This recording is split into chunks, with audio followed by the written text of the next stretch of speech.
And that was such a cool moment because we were coming in, finding a way to finally get most of us back together and mask and have the, COVID test people and the stay apart and the stuff, but we had so many people that wanted to be a part of it. And it was just a beautiful thing. And then this one too, we road tripped it. We weren't fully vaccinated yet. So my best friend, Beth, she does my hair and makeup. She and me and Troy, our guitar player who lives in Atlanta, he drove up to us in Nashville and we all got in a car and we drove up to Minneapolis because that's where Eric and his crew and all of his stuff is. And we filmed up there and it was such a blast. And I don't know why. It's funny, like the upside to this flipped upside down world is it first of all, makes you appreciate the things you've had to be without. But second of all, like I would never have taken that road trip at this phase in my life with my friends, if it wasn't because we were trying to avoid the plane because we didn't feel safe with that yet. And we had the best time. Like I will love my truck stop hoodie forever. And I'll tell you, and you even alluded to this, and you said something along these lines in an interview that I read in preparing for this. But if there is one thing that I have learned over the course of the last year, as a father of 3, as a 45-year-old guy, is I appreciate now more than ever what is important and what matters to me. Yes. And so the things that I would have gotten bent out of shape about work, about whatever, man, I got to tell you, those things are just not sticking the way that they used to. It's freeing, isn't it? I mean, just like, let it go. It is. And as a type 1 personality, I guess that's what they say, type A for me. It's been a challenge, but boy, like I can start to feel the muscles in my shoulders again. It's pretty nice. Good for you. Yeah, perspective's a good thing. Absolutely. Well, Amy, thank you so much for your time today. Again, I'm so sorry about our troubles yesterday, but I appreciate your time and can't wait to see you again here in December. All right? Can't wait. All right. Thanks, you too. Take care, Amy. Bye-bye.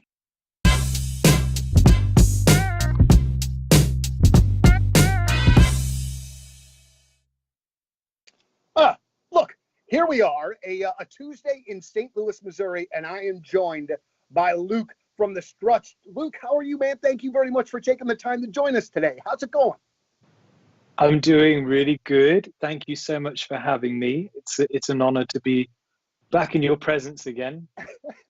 Well, we have long, the station has been a long supporter of the band. I mean, you guys, it's been fun to kind of watch you guys grow as a band, and this new record, Strange Days, is absolutely fantastic. And I want to kind of hear a bit, Luke, of the backstory behind it, because from what I understand, you had a whole nother record ready to roll, then quarantine happened, and you guys made use of your time. Can you talk to us about that a bit?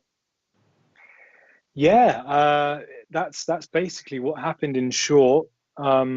Towards the end of 2019, myself and Adam were both writing in LA and went home quickly for Christmas, came back out, actually made an official move to LA in very early January, and carried on just as business as usual. Then COVID started cancelling everything.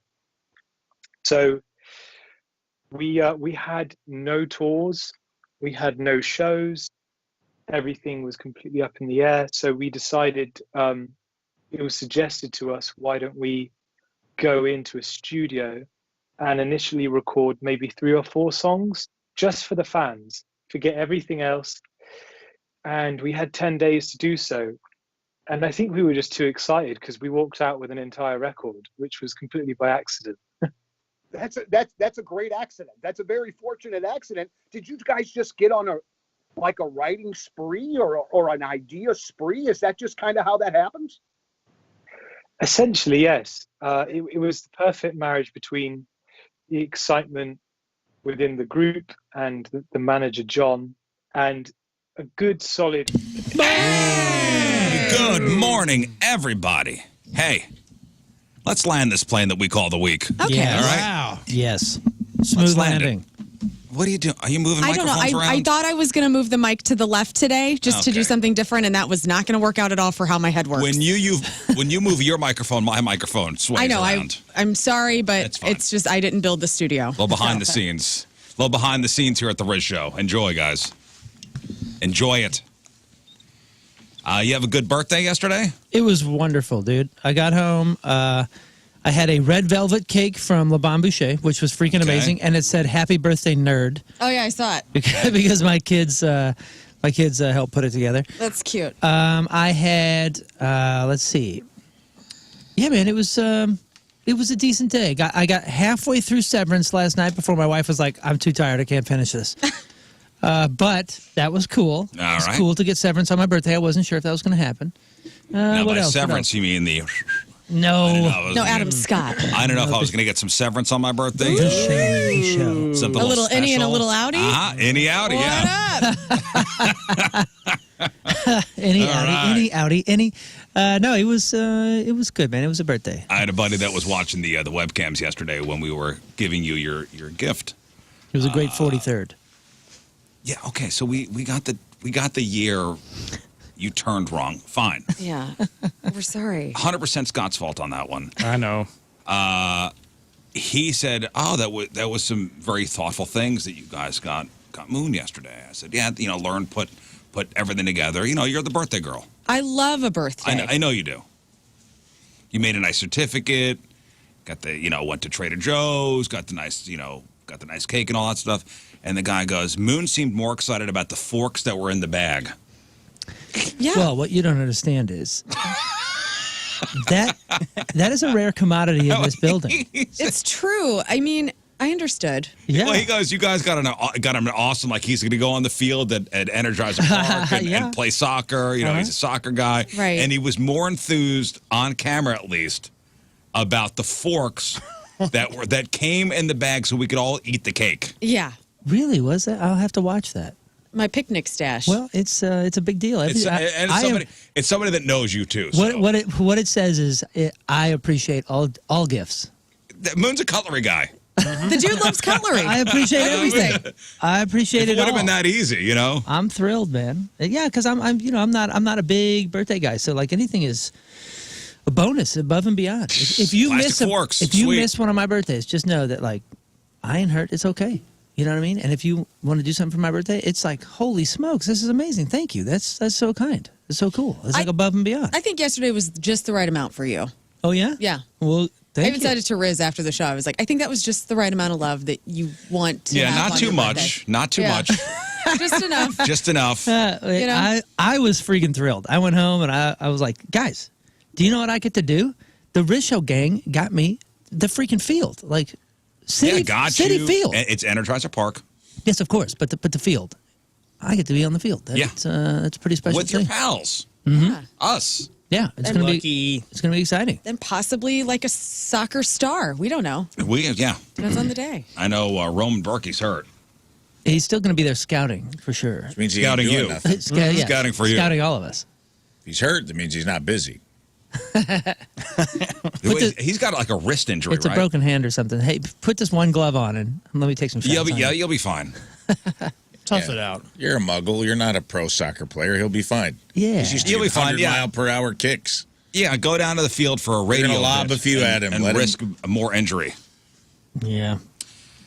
Where do we begin today? There's so much stuff to talk about. Should we talk about our friend Tanya Haddix is in the news? Uh-huh. You see this, Rafe? Because Rafe is very close with Tanya. I did. That's our Chimp Crazy friend Yeah. from the HBO documentary Chimp Crazy, which you haven't seen yet. I try to describe that to some people.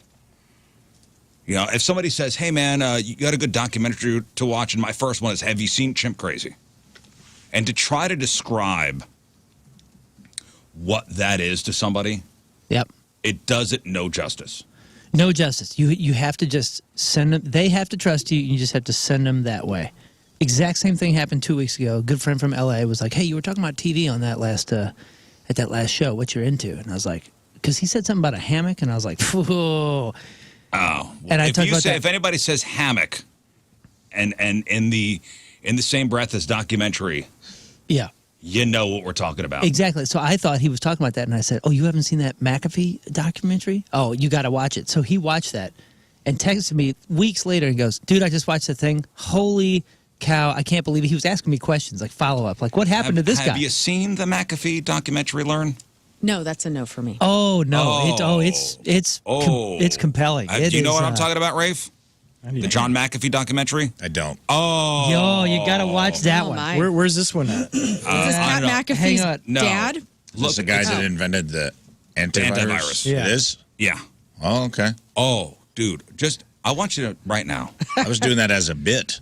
I want you to, right now, type in McAfee, and I want you to type in also hammock. Okay. It's called Running with the Devil. Running with the Devil, The Wild World of John McAfee. See, it's got 2 reasons you guys should see it. Running with the Devil. Anyway, so I sent him that, and he just said, "Oh my gosh, this dude is definitely nuts. Ha ha ha. Is he still alive? Was the girl joking? What the heck happened?" Dick You Hercules. can always count on Reddit to get right to the point. Yep. Tell me. And You then he don't have said, to read it out loud, Lauren. Please do not read it out loud. and then okay? he said, "What do I watch next?" And I was like, "Oh, you have to see Chimp Crazy. We know her. It's a Okay. St. Louis story. Go for it." I'll read it out loud. No, well, I mean, in the Radio nomenclature. Yeah, in the way that you can. you can't. Oh, you're talking about the Can I hammock read that? specifically? The hammock Oh, specific. you can't talk Can about you read that? I feel like that's Yes, pretty PG. that is exact. No, I cannot even describe it. It's the act of describing it is even. Are we talking about like a real hammock? Yeah, so he has a Yes. thing for where, like, he has a hammock and it has a slot in it. Oh yeah, like normal hammock, like the rope hammock. No, he would cut a hole He in the cuts bottom. a slot in it. What is he doing that for? Well, you don't want And to he know. would have For this. a lady lay underneath it. Like a glory hole? Learn? No. Don't read the No. whole No, sentence. that's Don't where you- read it out loud. That's where you, Not out You think, can't loud, even just to describe yourself it. in your that's where head. you think it's going, and it doesn't. It doesn't go there. By the way, Why would you do that? by the way, time out. You've got it wrong. Hey, let me You've tell you got, something. You've got it wrong. That is not antivirus behavior, I The, can tell you the that. ladies Oh, sit they're in the on hammock, and he goes Oh, okay. underneath. I haven't seen it in a while. Right? Oh, so he's I mean, there is a way to tell the people what we're talking about in radio terms. I think saying that there's a hole in the hammock where when you lay in the hammock On your back. and where on your back and where your But- bottom would be, Yes. you cut a hole Yes. in the bottom. to eliminate your fecal matter. Is this legal to say on the radio? Yeah, I mean, it is a This hot dude call. is Yes. taking dumps for a hammock hole. Let's just call this what it is. Hot Carl. Let's just call it Look what it it up. is. I'm trying to be- Nobody's offended. I'm If you're- trying to class it out here, okay? We went There may be Friday. children listening. You know, Scared There's me no off. kids listening. You They're mean off school. You mean anybody that knows that term is not offended? So it's like kind of a Okay, and enough. Exactly. Enough. Watch the documentary. I It's didn't bring coded it up. enough that if you know what it is, you're probably not offended, and if you don't look it up. Watch the documentary. Okay. Yeah, that's a must watch. That's Which streaming platform are we on? Let's What- just say Hot Netflix? Carl is not when the dad from Family Matters overheated on the set. Uh-oh, we got a hot Carl. We got a Hot Carl. We got to shut down Not production. Carl Winslow. I love Carl Winslow. Family And don't Matters? bring up him in this. I just wanted you. Now those two images are merged in your head. Don't bring Carl Winslow up. Yeah, don't bring the Winslows were in my re- TV relation family to in the this. 90s, okay? Do Wait, not. what is that documentary on? Is it a Cinemax? It says Not Netflix. Ugh. HBO. I'll watch Is that. Cinemax even a thing? That Let's kid- have Hey. this weekend, I guess. Well, it's called Cinemax Max. was Max. They're together. merged. Just Max, that's right. Yeah, he was asking me all sorts of questions, and I Oh, said, "Well, if you wow. like that, the next one you got to watch is Chimp Crazy." Chimp Crazy. All right, here we go. Chimp Crazy. The Missouri woman at the center of HBO's Chimp Crazy documentary lost her appeal to keep her animal dealer license years after an animal actor was rescued from a cage in her basement. So the U.S. Department of Agriculture ruled, I guess last week, that Tanya Haddock's AWA dealer license will be terminated on April 22nd unless Haddock's appealed the decision again. Haddock's, who once cared for 7 chimpanzees at the now defunct Missouri Primate Foundation near Festus, has been in legal trouble for years over how the animals were treated. So she's not allowed to, because she was selling animals, right? Yeah, I thought so. Like that's how she was making money now. I mean, she has her ranch down by the Branson area. that was generating money for her too. But I think a bulk of it, I think, was she was still dealing animals. Not anymore. Appropriating animals for people. Not allowed anymore. That's wild. She lost her dealer's license. Yeah, she was, and she was pretty vague about it too. Like what exactly she was doing, even when she was here. Yeah, she was vague about what animals. Right. She's not selling cats and dogs. Yeah, but she didn't. She implied it wasn't primates. She did imply that it was like Exotic? exotic, but maybe snakes and like all sorts of stuff. Like if I wanted like a Komodo dragon. I don't know about a Komodo. You want it, you got it. Be Like tight. I know I get you a Komodo I got a dragon. dragon I had a lady. guy. I got a lady that could get you a Komodo dragon. Is it Komodo or kimono? Komodo. Komodo. With a D. Kimono dragon. Kimono dragon is a very Kimono is chill what you dragon. wear. Yeah. Very properly put together. Scoots in the room like this. Right, a kimono is a Japanese, right? Yeah, it's It's like a shawl, right? Like a Thanks. kimono. Kimono dragon Kimono. takes its time with you. Doesn't get in a rush. Right. That's It sweet. waits for Doing you to Tai make the first Chi. move. Like it will eat you, but not. Listen, I've seen a video of a Komodo dragon eat a deer. Yeah, they got that weird saliva that like gets you Paralyzes all you? infected real fast. Oh, and they'll That devour. freaks me out. But is that what she was doing? She was selling like lizards and I mean, I don't know for sure. She just. I thought she was had the heavily petting zoo. implied when she was here that she had a zoo and that she was like helping people looking for exotic pets. So I don't know if maybe there were tigers. You know what I mean? Like I don't know. I don't know where the big money animals were. I don't know if it was in like big cats or she implied that if she was doing primates, not chimpanzees, but it was like, you know, like well, she's capuchin buddies. monkeys. She's buddies with Tiger King. She is, and there's another. We have. I was talking to another guy who's a fan of the show that they have like little capuchin monkeys, and they know her. They like live in that world. Dan the Monkey Man, and he's a very very nice guy. And Dan the Monkey Man. Yeah, he was Nice. kind of educating me a little bit on that world, and it was interesting. I think I'm eventually gonna surprise you with monkeys in here one. Yeah, we need I to have can't one. Told you wait. no monkeys in the studio. Well, you know what? A capuchin That would have been a be fun. birthday present. I feel like my enthusiasm cancels out your unenthusiasm. So I would love to. And someone does have a birthday coming up. I think that's. Oh, Guys, By the wanna way, make- I think it's against city place rules. You can't even have dogs up Yes, here. we can. AD has dogs in every week. I with string petted a rights. dog in the hallway like 2 Denied. days ago. Not Denied. allowed. rules is rules. Rules. I got no that swimming dog in in the me. fountain. After the We know what's pandemic, best. Kowski kind of lightened up and was like, "My people are depressed. Let the animals Oh, okay. run Bring free." bring the support animals up here so we have something to pet. Yeah. It was great, dude. Every Friday on Keishi, like there's been puppies, and my serotonin levels are through the freaking roof. So, God bless. No monkeys.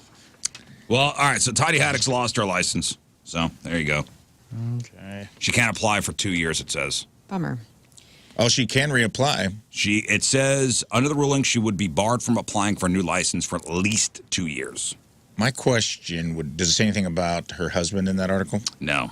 Because I believe her husband also has a dealer's license. So Nah. I'd be curious if, you know, Loophole. they're able to keep. Because I don't know if that was funding, like keeping her farm open and her ranch open in Branson. So perhaps if he's able to still do it, they'll I be don't able know. to keep their doors open. I do recommend this weekend maybe watching that. It's good. I can't.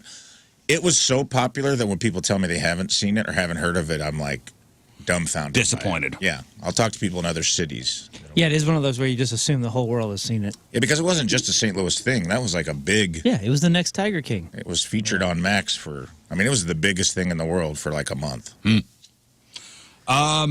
Also this weekend, after you watch Chimp Crazy, all of it, and maybe the John McAfee documentary. Running with the Devil. Winter's officially over, and first day of spring was yesterday. And if you're gearing up for a big spring clean yet, Home Depot claims that two-thirds of us are amped about spring cleaning. This is going to be a big yard work weekend, I believe. Yeah. Get the mulch in. I think the wind has been doing a lot of everybody's yard work, or at least getting you ready to do it faster. I think this is a big yard work weekend. It's supposed to be what, in the 60s tomorrow? You got to go pick up your grill. And today. 60s tomorrow and today. It probably blew over. Yeah, storms tomorrow I think started like 7 p.m. or something. All right, so but I saw sunny skies for tomorrow during the day. Can we take a break from storms? I know. Well, listen, Scott got that tree out of his kitchen, which is nice. Yep, Tomorrow. very nice. It feels good to have not be in a treehouse anymore. Good. Really breezy today, high of 67. Tomorrow, high of 65. Sunday, high of 67. Again, night storms Saturday, rain and storms Sunday. And then Monday through Friday, pretty much partly cloudy with like 20% showers here and there, but all in the 60s, baby. Well, 65% of us looking forward to doing a little spring cleaning. 80% feel a sense of accomplishment from it. 85% say it improves our mental health. So we'll be getting the yard in order. And I found this kind of fascinating. A survey finds that 3 in 4 Americans feel pressure to keep up with their neighbors when it comes to your home's curb appeal. Yeah, you Call don't it want the the ugly house. Well, yes, and I call it the husband Olympics because it's not that the women don't want, because I love my yard looking pretty and I love planting things and all that, but Tim he will stare at like our neighbor Tony's perfect manicured lawn. Yeah. And he will have like, Grumble under his breath. yeah, there will be thoughts that are happening in him that are not Like, happening I in wish me. his lawn didn't look so good because my lawn looks like garbage. Right. And Tim has to live with me More and I personal. don't know what I'm doing. And so, and I'm like, just let me do what I want to do. So Tony's wife is a gem and she helps and she's great. They're great. They're older people. They've been manicuring lawns for 50 years. Whereas I'm just trying things out to see what sticks. And so, if Tim could have, like, he's out there with those shoes, what do they call it when you got the spike shoes on and you're walking on your lawn. You're and aerating putting it? this- Ice Yes. shoes. Oh, Nike aerators. Aerating. Tim's really like slamming his foot down and we're putting seeds in the ground. Aerator Jordans. Yes. Those are nice. really? That, do you ever put something in the yard and he's like gone and he comes home and he's like, what the hell? Oh, yeah. Every day of his life. Like it's, Who put that? I got figurines. I got my Rick Rubin lawn gnome that's meditating in our bird bath. And He's like, did Tony see that? Did Tony see the Rick Rubin gnome? trust me, I have like Tent City, like Larry Rice's Tent City on my front porch because of my cat that I'm housing, Mr. Gray. Got tarps running down. I mean, it's a freaking nightmare at our front yard right now, but I love it and he endures. You might as well have a Camaro up on blocks I know. I Hey. wish. that we're working on. That sounds cool. Yeah. At least you look cool. Yeah. Like the biggest areas we feel pressure to maintain because of our neighbors is number one is a well manicured lawn, then the healthy green grass, and then we need to have lush flower beds, and then we need to have our siding and exterior. Everything's got to be okay on the house, and then we got to have a clean driveway and sidewalk, and then we got to have an inviting porch or entryway. It's too much. Yep. It's too much. It is a lot. I'm looking forward to It's a the lot. days that I have the resources to do it and for people to see it. Because right now, we just got our landscaping done. Shout out to John at Greenside. Like, great. It looks great. Nobody's going to see it for a while because not only do our neighbors have a used car lot in front of their house, now we do too because great. we've just added a driver and added a car and all this, so we got to park in front of the house. Yeah. I want to let go. So now our house looks like a used car lot.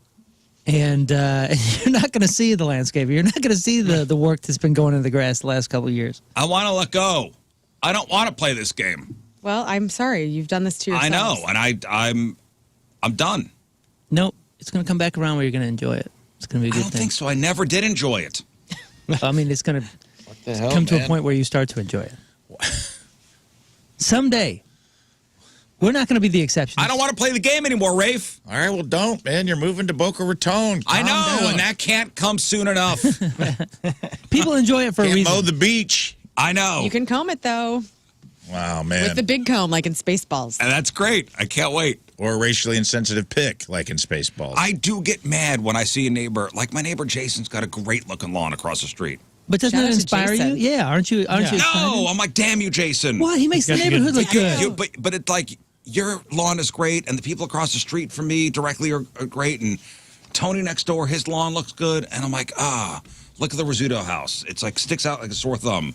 Get somebody to do this for you. What are you? Yeah. You got that lawn care money. Let's go. Like, get the people out to your lawn. Yeah, I got a guy. Yeah, but that's worse in his mind. Sure. That's like you can't let the that's like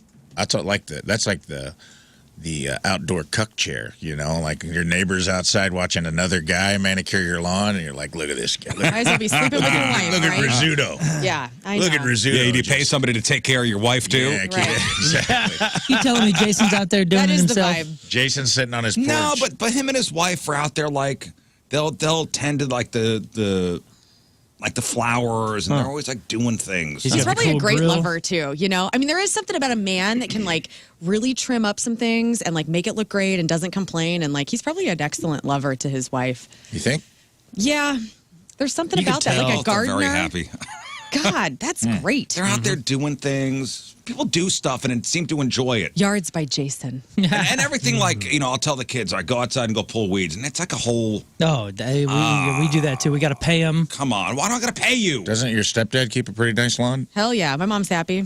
Okay. Way to go, Ma. We have a spot for a garden that's ready. We've been talking about it for 6 years. But I bet, I'm serious, we're getting there. Like every year, I feel like our thoughts get a little closer to actually pulling it off. We had like raised bed. Remember we had the raised bed? It Yeah, was the what raised happened? bed. Well, when we got our new deck, we had a, Oh, you got rid of them? yeah. Oh, man. I didn't know that. What a tragedy. Well, and they were nice too. Yeah, this looked incredible. You had a freaking grocery store back there. I know. And I called it Angry Guy Gardens. Yeah. Oh. Yep. Did you That can was anything? fun. Oh, I was into pickling. That is great. Angry Pickles? Angry Guy Pickles. Yeah. Do this again. They were What's wrong decent. with you? It was so much work. You have time. And then it was the cucumbers out of control. We have too many cucumbers. Oh, that's awesome. And then like the tomatoes are dying on the vine because nobody's out there picking them. It is kind of sexually aggressive when somebody you work with is like, hey, I got all these big cucumbers. Would you like one? It's like, get out of here, Troy. You know? Hey, No, when I the- would not. When those things take, they're amazing. Yep. You'll show up one day, you're like, oh, man, I just picked these, and there's 12 more of them. This is so We were growing pepper. We had peppers and we Crazy. had all sorts of herbs and we had tomatoes. It's and we had- great.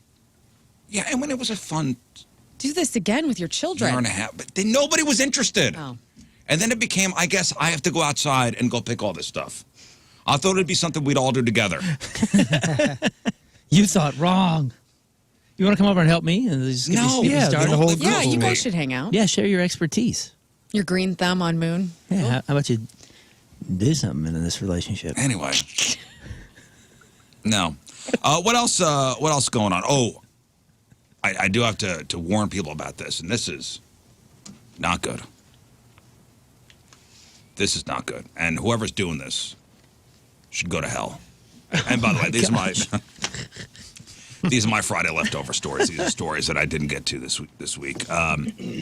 Scammers are taking advantage of pet owners who are desperate to find their lost animals by pretending to be from local animal shelters. Oh, no. Oh, man. And saying what? Like, if you pay us, we'll send some people out to look? Well, the article I read, it was about this guy named Justin, whose 14-year-old cat, whose name is Little Wayne. Love it. Little Wayne the cat. That's awesome. He went missing in November. Little Wayne ran away. Never came home. 2 weeks after Little Wayne ran away, he got a call from somebody claiming to be with the local animal shelter. And Justin says they sounded professional, like they knew what they were doing. They had my name, my cat's name, my address, everything. And then came the news that Little Wayne had been hit by a car and needed surgery. And they said, hey, we need to get Little Wayne into surgery right now. You need to send us $2,800. Venmo right now. We're going to get this done. And he sent over the money. Gosh. And turns out, scam. Turns out it was a scam. Little Wayne was not found. So somebody had this guy's information and had enough information where they knew exactly who this guy was, had his phone number, everything about Little Wayne the cat. And they're assuming it's because this guy put up posters everywhere. Left him With his vulnerable. phone number. and- Left him vulnerable. But I mean, that's what you got to do if you want to find your animal. It's also, that's tough. Because sometimes, I mean, he's 14, you said? Little Wayne the cat. And don't animals just kind of sometimes, Walk they off know to their die. time is gone, it's time to disappear. Walk out into the woods. Yeah, it's my time. Goodbye, Justin. Well, here's Justin talking about it. They had done some research on me before they called. You know, they knew my name, they knew my cat's name. He has been injured. He was hit by a car. He needs surgery. Do you want to go ahead with that surgery? And then they asked if I could Venmo them $2,800. We would never ask somebody over the phone to make a payment. And that's somebody from one of the animal shelters. Like, hey, we're not going to ask you over the phone to make a payment. Right. And it's just the preying on the, obviously, emotional. Yeah, and you that's can't missing. say, put Lil Wayne on the phone. Right. Well, and Let me know that he's okay. Put Lil Wayne on the phone. The guy was like, the logical part of my brain is saying this is a scam. My heart's saying, what if it's real? Right. My beloved little Wayne. He didn't ask for pictures and Yeah, proof as I said that before, he's- you drop $2,800. Like, can you FaceTime? I guess there's also a cat. It could Right. be a generic gray-looking cat, and he's like, oh, yep, that's him. I don't know. But Just, at least it would be a gray cat on a surgical bed or something. you know, they say if your pet goes missing, be cautious. You know, scammers prey on your emotions, and you're putting up posters everywhere, and you got your information on there. Yeah. Yep. They don't need much to gain a whole lot of information. They need 1% of something. They can track down another 20% of information on you, and then have some pretty believable stories after you. Scamming is out of control. It is. And I'm still cleaning up the mess and Well- dealing with it from a family member. All they need to do is get your name, and then if you have a social media footprint of any kind, they'll start doing it. You know, doing a deep dive on you. Right. Yep. And next thing you know, they know your best friend's name from elementary school. So just be careful, guys. Okay. Please be careful. Speaking of being careful, you know what yesterday was? Yesterday was Alien Abduction Day, and we talked about it a little bit. So yesterday, Alien Abduction Day. So a website put out a list of the states with the highest likelihood of being abducted by an alien. Would you guys want that? So to do it, they analyzed data from the National UFO Reporting Center and other digital media reports. And in the end, they found that one state had the most alien abductions and therefore the state which is the highest likelihood of being abducted. Would I want to be abducted, Rafe? Well, I was kind of curious. Like, if you knew you'd be, is that an experience you would welcome? If you knew you'd be returned, Anally probed? and you would, well, that's just a thing that I don't know. You got to roll the dice with that. Don't know what they're doing. Maybe it's a birthday party. You just had a don't know what's colonoscopy. going on up there. You get abducted. You get returned relatively unharmed, but you have the experience. You know that it's real. You meet the Greys. You got to roll the dice, but you know that you'll live through it. You won't be like physically harmed beyond. Listen, I'm all about meeting new people, you know? I kind of want them. Yeah, me too, man. I kind of want them to take me right now. I'm all about meeting new people, having a good time. And you love a good wedding. I love weddings. Somehow I feel like good self-esteem. Like I feel like the aliens would like me. They'd be like, we like her, you know? And I would just go live with them on a different planet and be happier than I am here. And I wonder if they have buttons and steering wheels and stuff, you know? You I wanna know? see all that. I do know that's kind of what I was projecting. And I think it really stems from my stepmother as an alien. Like that movie had a big, profound effect on me in the late Whoa. 80s, early 90s. Forgot that movie even existed. Like I Kim just said it out Basinger loud. as like the hot stepmom alien with Dan Aykroyd. I mean, I was like, Oh, was I that want my her to be stepmother as an mom. alien? Yeah. Well, while you were dealing with that, I was Fire in the Sky. And Fire in the Sky messed this boy up. Don't you remember that movie? No, I've never seen it. Holy Yeah. smokes, I only dude. watched the Happy Fire in the Alien Sky, that was movies. based on the guys in Washington? It's just crappy enough of a movie where it seemed kind of documentary style. It Was that seemed the a movie little that was, real. was based upon the story? Travis, Yeah, what's like his on the name? story of the The guys three in guys Washington? story? Yeah. I mean, I'll watch it, I guess, but I don't want to ruin. Is it going to Yeah. ruin my stepmother's? Have you Nah, seen my it's good. stepmother as an alien? No, I mean, Can you listen, please watch that? you'll be fine. The problem is I was 12. Oh. So when a movie comes out and you're 12, this is like a gray area of what's real and what's not, and that Right. one just stuck in the brain. I was dreaming about that one. Dude, Kim Basinger had, I don't know, is it Basinger or am I saying her? Basinger, yeah. Basinger. She had this purse that glowed and talked to her. And then she was able to pull out fashion from a magazine and put it in the purse, I think. And then it would spit out the clothes from the magazine. Well, and she heck was yeah. hot as hell. And I just really want that in my life. Well, if you want to be abducted, move to New Mexico. Kentucky. Kentucky. Arizona. No. Arizona, you think no. That's the eighth. That's the eighth most likely state you'd be Virginia. abducted. New Is Mexico. it a more populated Not New state like Mexico. California? West or Yes, Texas? it's California. Oh, more reason for More me people. to go. Let's freaking Laurel Canyon. California is the state with the highest likelihood of being abducted by aliens. So one UFO sighting for every 1,075 people. They've had 36,286 reported sightings since 1974. We're like 24th. We're like 24th as far They don't as like us? alien abductions. Or alien even sightings. Too far inland. Lauren, here's just It's too risky. here's just some of the. I mean, the fire in the sky. it is frantic. It is probe filled. Oh, and listen, it's based on a true story. These guys really do believe that they were abducted by aliens. Now, can you please look up My Stepmother's an Alien and just see what the contrast to these two movies probably is similar. for you? Oh, look at that! I mean, I just imagine the sassy alien like Sam Rockwell in Gentleman Bronco. You guys seen that movie? No. He seemed like a fun guy to hang out with. Or he was also an alien in Hitchhiker's Guide to the Galaxy. That's right. Also seemed fun.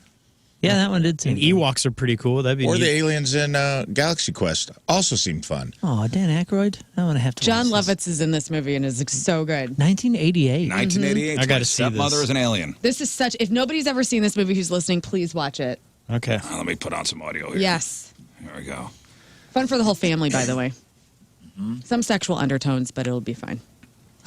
Oh, by the We way, knew if Dan Aykroyd was in it. if you don't want to be abducted by an alien, Illinois is on the bottom of the list. Well, I left something in my office. It was a fuzzy Care Bear pencil holder. Excuse me, but I'm from DARPA, the Defense Advanced Research Project Agency, with instructions to tour this facility. So Can I see some ID? Oh, get your purse out. Yes. The purse is shaking itself. What's wrong with a purse? There's a little guy in there. Look at this. This purse has it all, dude. Oh, this is not the trailer. This is just a scene. This is just a scene. Anyway, 1988's My That's Stepmother's an Alien. It's great. After watching the McAfee documentary, after watching the Chimp Crazy documentary, watch that. That is the trailer, by the way. That's one of the official trailers. As it shows that scene. And then says, come see. My Stepmother's an Alien. Why is it Future rated on Rotten Tomatoes at 20%. Right.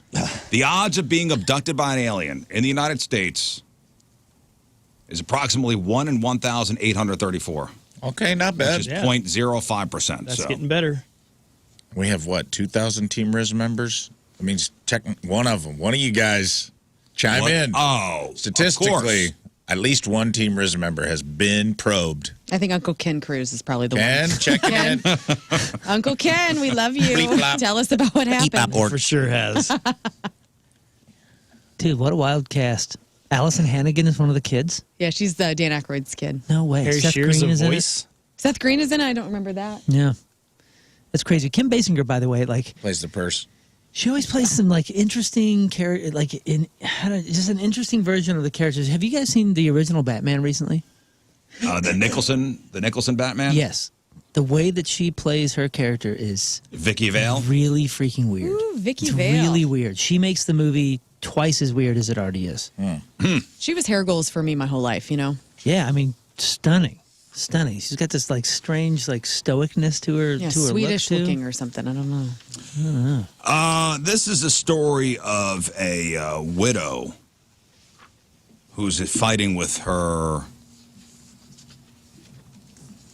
deceased husband's parents. And this is an interesting story. Okay, so a widow is 35 years old. 35-year-old woman, her husband died. She's been put in a difficult situation. She explained that after her husband's sudden passing last year, she was left to care for her two kids, aged 6 and 4, alone. And she got a pretty good amount of money from the husband's life insurance policy. But her in-laws are on her to give some of the money to her late husband's grandparents who are struggling financially. So you hear the situation? Husband dies. She's 35, left with 2 kids. Okay. A 6 and a 4-year-old. Got a good chunk of money From his from life insurance. His parents are like, hey, you need to give some of that money to the grandparents because they're struggling financially. And she said, I do feel bad for them, but the thing is, they never really had a strong relationship with us. They didn't even come to our wedding, claiming it was too far, even though they travel for vacations all the time. They never made much of an effort to be in our children's lives either. And now they suddenly think they're entitled to the money my husband left for his family, which in my mind means our kids and me. Mother-in-law's like, you guys are, you are selfish. You should honor your late husband's memory by helping his elderly grandparents. So this isn't even his parents. This is the grandparents. Right. I see. Huh. I feel like that is the deceased husband's parents' situation. That they need, that's their parents. So they actually Well, she are the has ones. taken to the internet to go, hey, am I a piece of garbage for not giving some of this money? And it was a substantial amount of money. Sure. But they have children that, I mean. How substantial? Yeah. She didn't give a figure. We're talking millions. It said a significant sum. Sounds like it's enough to help a little bit if she so chooses. Yeah. Oh, so you're saying she should give some of the money? I'm not saying she should or shouldn't. I'm just Is saying she could. Is she? There's a lot of scenarios that Is are she gray a piece enough. of crap No. for not wanting to give any of the money over? She's a single mom now. That has to be brutal and terrifying because now she has to raise these kids by herself, and she's going to need all the financial help she can have. And luckily, he had life insurance, and that should go directly to his dependents. Well, isn't the primary purpose of life insurance to provide security and well-being for the immediate family? Yeah. Yeah, it's supposed to be X amount, however many years of what your living would have been to support the family that would have been depending on it. If get the opportunity, I believe, most life insurance policies, if he wanted them to have it, he could have said it. Right. Yeah. 10% goes to Granny and Pop, but he didn't do that. He didn't. Like I have that in my life insurance, so Tim gets most of it, but then I have like a little bit set aside for my Willow. sister, Oh, not for my cat. Oh, that's nice of you. Yeah, because like I figure my mom and Jerry will die one day before me, hopefully, as time is supposed to do, and then I'm going to die hopefully before my sister, and then I want to kind of like leave her with something. Or if something happens to me abruptly and like mom and dad aren't here anymore, I want her to have a little something in case she's not married or whatever. Is Tim okay with this? Yeah, he doesn't care. I think he does it for his brother as well, so he can give it to like our nephews and our niece. well, it's one less thing for him to deal with, too. Otherwise, you're dumping it on him to make these decisions where it's like, Yeah. should I give Emily some? Should I give... My wishes are to be buried with everything. And that's Mine- your Which choice, is and good. that's okay. Yeah. Put the checkbook right here. We need grave robbers in 2042 or whenever you're Mine going to die. changes yearly and is in very odd percentile to let people know exactly how important they are. Yes. I want people to really feel it when I go. Continually Wow, fluctuating. 7.5%. That's a wild number to leave somebody. But it's scratched off so you can see Yeah. how much you lost. Because Yeah. you started at 13. Started what at did- 12. What did I do? On this date, I must have insulted Rafe. Yeah, what this woman should do is she should have a financial advisor and make sure she's making decisions based on the family's needs and not guilt. Yeah. Because she obviously feels guilty enough where she's like, hey, what should I do here? Am I a jerk for not helping out the grandparents? There are gray areas in the world. The majority of all this is gray, meaning there's not a right and a wrong here. You're not an a-hole for doing one thing or the other. You just decide on what is right for you, man. And your kids Yeah. who are without a father. Yeah.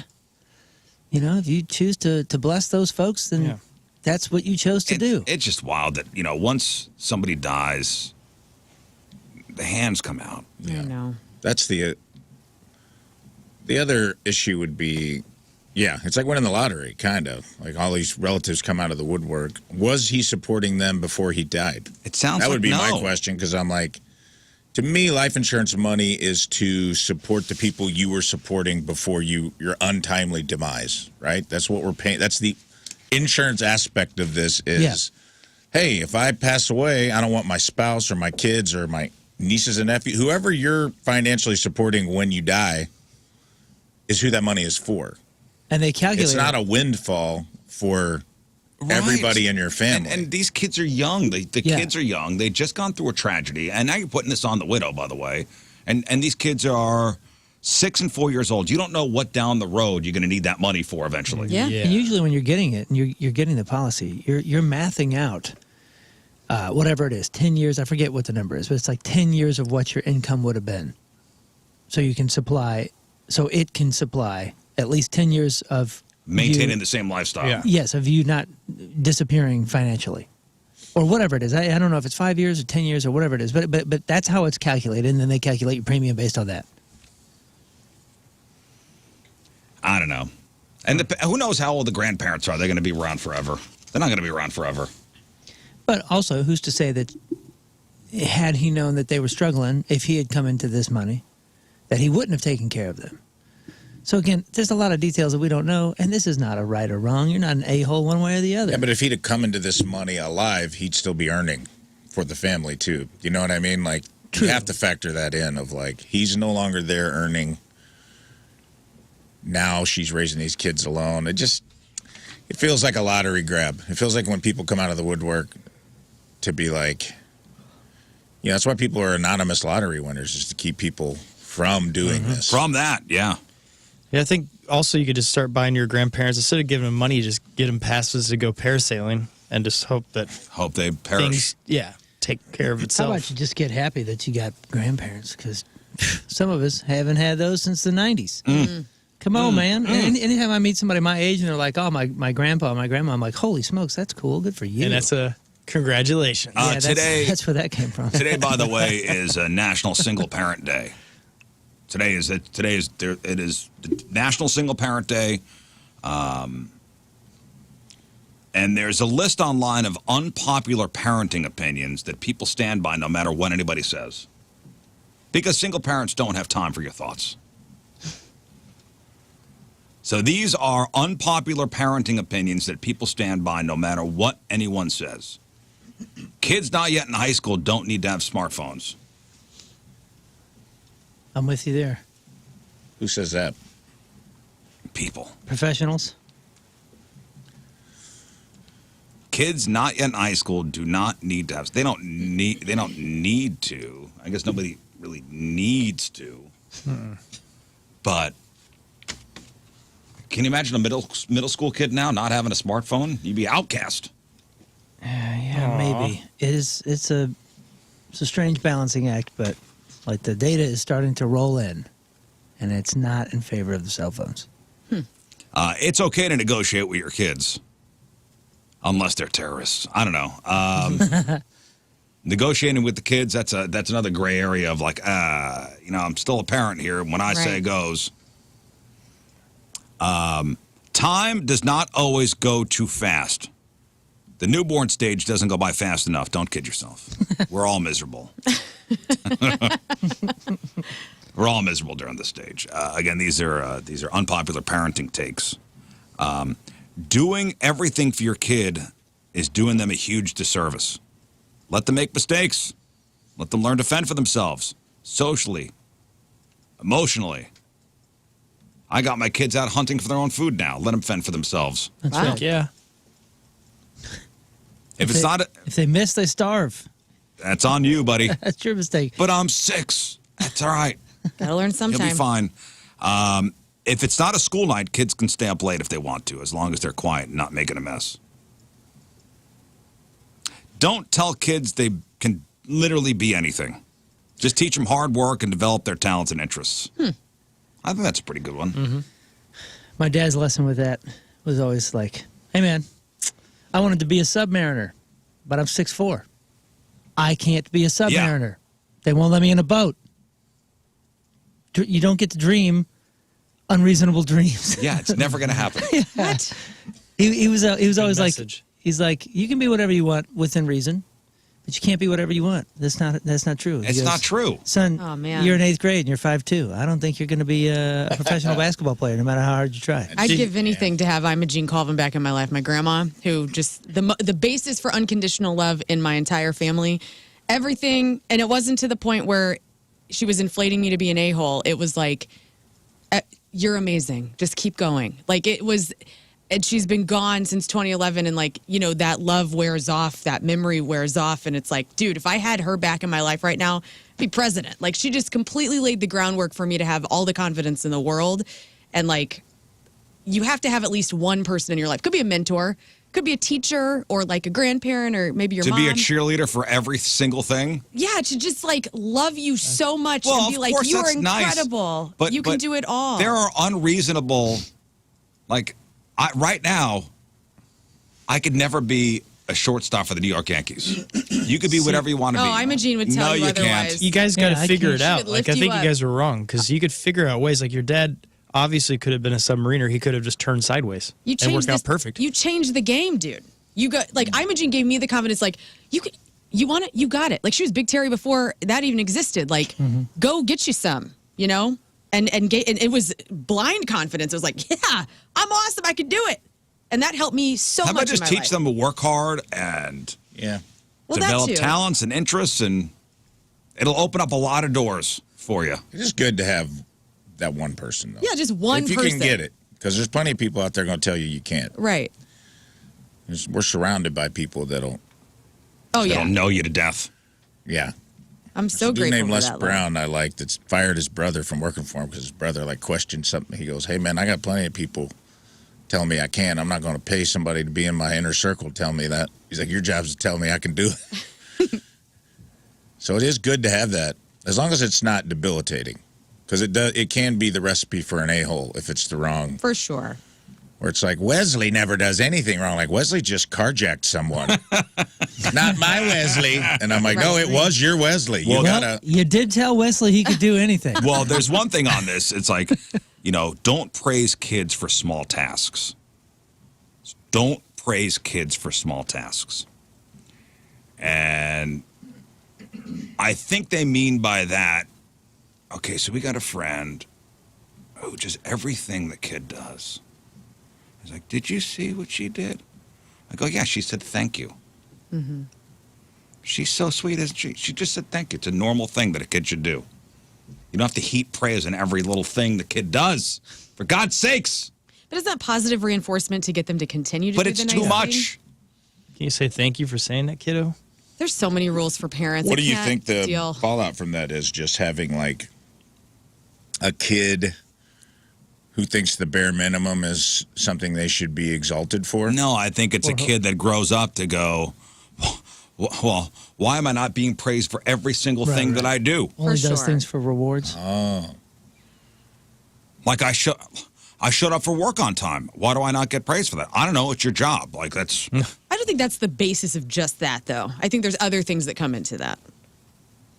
It's not just as simple as saying, hey, you did a good thing. It was very simple. I think that can go a long way. But there's something else that accompanies that makes them into the a-hole that wants to be praised for everything as they become an adult. Like, I don't know what it is, but I think it's a nice thing to get little kids to say please and thank you more. When they do it, that's incredible because you're setting them up to be a better That's person. just one little example of Sure.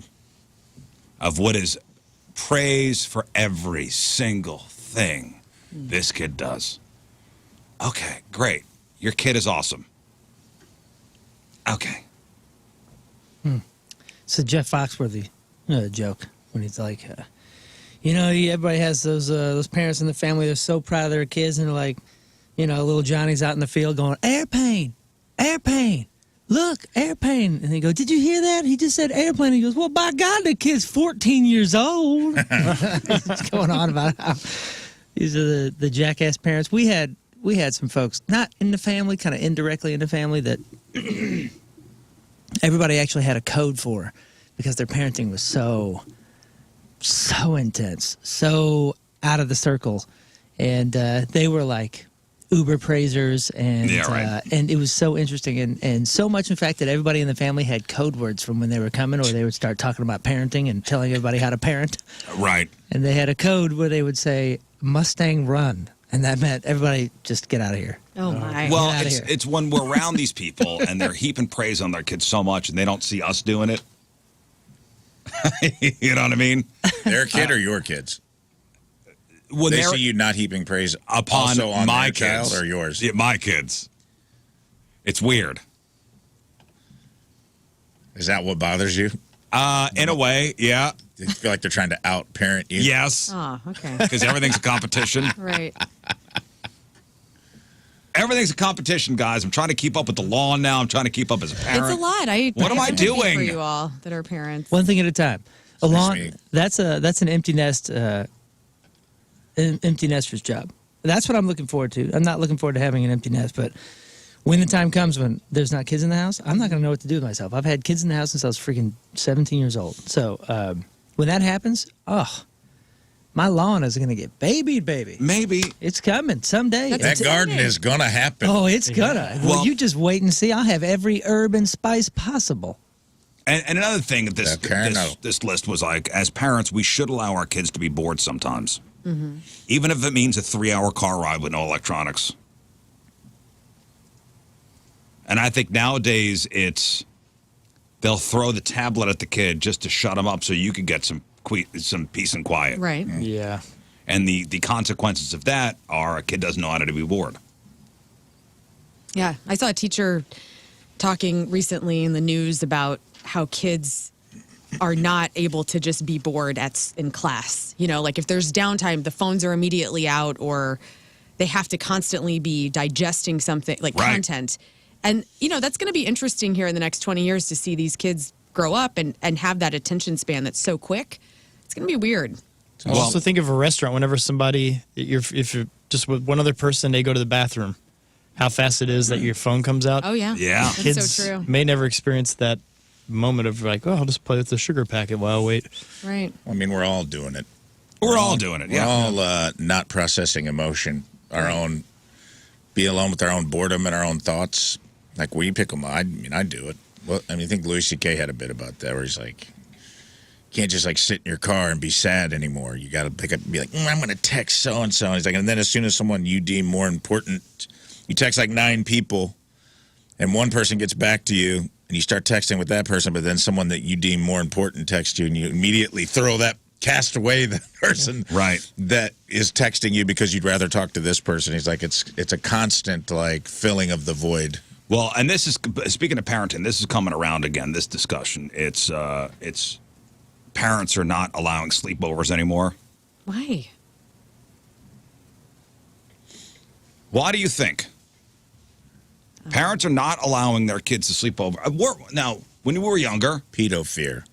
When we were younger, sleepovers were a part of our youth. Oh, yeah. Mm-hmm. It was great. Some of your greatest memories probably are from sleepovers. We did some cool stuff during sleepovers. Oh, yeah, dude. My uncle. Pizza rolls and video games. My uncle staged a fake B&E. Straight up pantyhose over their head, pretended to break into the house in the middle of the night and let us all beat the crap out of them.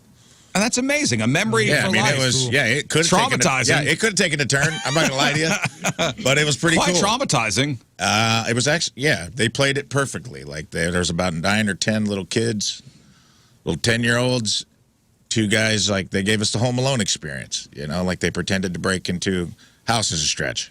Well, and trailer. I think it's not just, they're not just worried about parents and different things. They're worried about other kids doing things too. No, well, in this thing that I read, that was like a parenting forum, moms got in there basically and said, how could you ever put your child in a situation where they're at another house where they could possibly be taken advantage of by another adult? I knew it. Another adult or another kid, because I think that happens more so than the adults. And, you know, that happens to a lot more people than we know. The biggest one was, how could you send your daughter to somebody else's house for the night? I understand what they're saying, because if you think about back in the day, it always happened on sleepovers. You are increasing the risk of something happening when your child is outside of your home. That is a fact. Yeah, and if in all honesty, if you ever did hear of something bad happening to a kid, most of the time it was probably at a sleepover. It was always 100%. And so you are increasing that risk. It is something to talk about. It is something to be concerned with. I mean, statistically, it's more likely to be a family member or a clergy member than it is a kid at a sleepover, I think. But I also think that's the 24-hour news cycle creeping in on parents a little bit. I mean, I'm not saying I don't understand it. It's just like, It's the same reason we don't can't get out of the yard anymore. You can't ride your bike around town. Yeah, how you let your kid free roam? Yeah, I mean, did you hear about all the kidnappings? Everything on Twitter is about Epstein's Island and Pizzagate, and everybody's drinking, molesting kids and drinking their blood everywhere, and it's like that creeps into your mind as a society, and you start to project that onto. I'm not saying it doesn't happen. I think a lot of people won't talk about it, and I'll be the first to say it happened to me. It definitely happens more than you guys think, and it wasn't an adult; it was kids. You know what I mean? But I think it's it's something that every parent should be aware of and not just ignore just because it didn't happen to you. Well, yeah. I don't think it should be ignored at all. Now, but wouldn't you say that and just so sleepovers did shape your childhood in ways? Yeah, and for the positive? In far more positive ways than the negative. So, even saying that, I'll follow it with my kids have sleepovers at our place and at others. And my kids, they're older. They're getting older now, but they used to have sleepovers all the time. Yeah, so I'm not one that had something happen and then locked it down. Right. So, yeah, it was 99% positive. That was, like you said, the most fun things possible happened at those fun sleepovers, from at our house or did your parents best buddy's house. What's up? Were the people vetted that you went to? Yeah, it was always somebody we knew. Yeah, somebody close. Yeah. But I do know, also the other fear is, I think most of us know a lot of friends that the first time they ever had their illicit drug use or something like that was from one of those moments, where they're at a house like that and little Billy from down the street that you never really hang with was there as well. And he's like, hey, guys, I got something good for you. If you're going to go to the extreme on everything, I'm just saying. That's one of the thoughts they have. Might as well just lock the kid up and put bubble wrap I'm around not saying that. I'm just saying that's one of the other fears they have. But things happen. Things do happen, but I could get into a car accident, and that doesn't mean I'm gonna not have my kid in the car. Exactly right. I'm totally with you. I'm not defending them. I'm just saying that they are right when they say yes, the risk increases. So in their extreme mind in the moment, they're saying, how could you increase the risk of something happening to your child? It's a fair point. It's a very fair point, but there's got to be a point where you just got to okay, I guess we're gonna. So my kid has experiences. I'm going to have to let my fear go. Mm-hmm. Yeah, to be honest, for my kid to live, I need to let the fear of my kid have something go wrong. And to your credit, you didn't do it either. You're not letting an anecdotal experience control the narrative. People still go to church. Yeah, even given all the headlines. There's all kinds of headlines about that. You have to assume it's the exception and not the rule. That's such a good point. So to take, and I hate that happened to you, man. And that's listen. But you processed it in a way as an adult that I think is healthy. You're not taking that experience away from your kids. Yeah, right. It's not that I'm in the patient's chair here, but I don't even know. I don't even know how it affected me. Right. I don't know. It's nothing I've ever talked with a counselor for. I've never felt the need to talk to a counselor. Maybe it'll come out in some trauma session when I'm 53. I don't know. No one knows. I'm just telling you that I don't feel that it's shaped much, if anything, with who I became or how I parent or anything, except for it is an experience that I do remember. It's not something I think of ever, but whatever.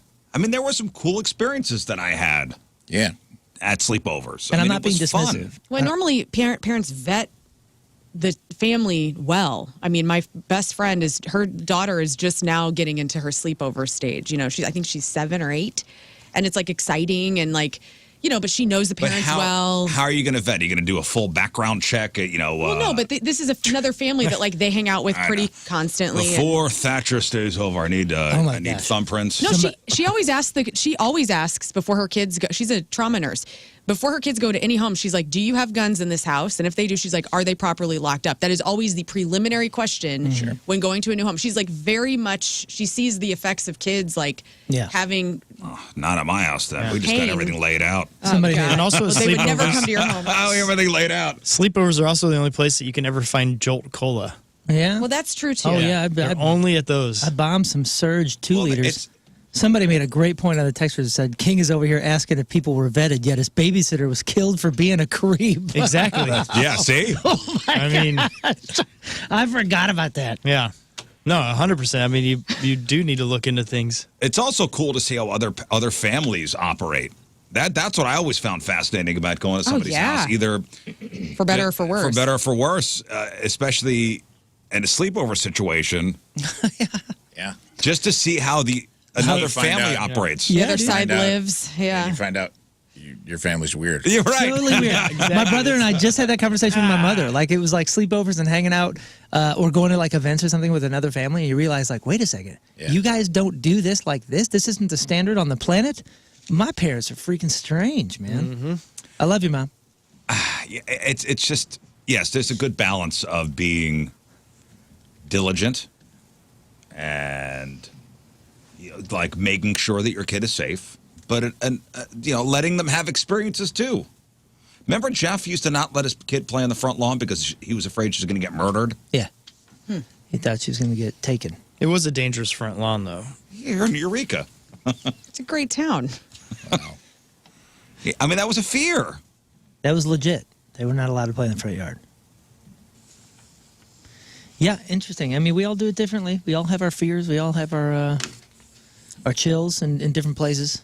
We played in a junkyard. Yeah, don't pass that stuff to don't make your kids crazy about it either. That's the whole thing. Our group played in the creek, which I'm pretty sure was just sewage for Crestwood. Yeah.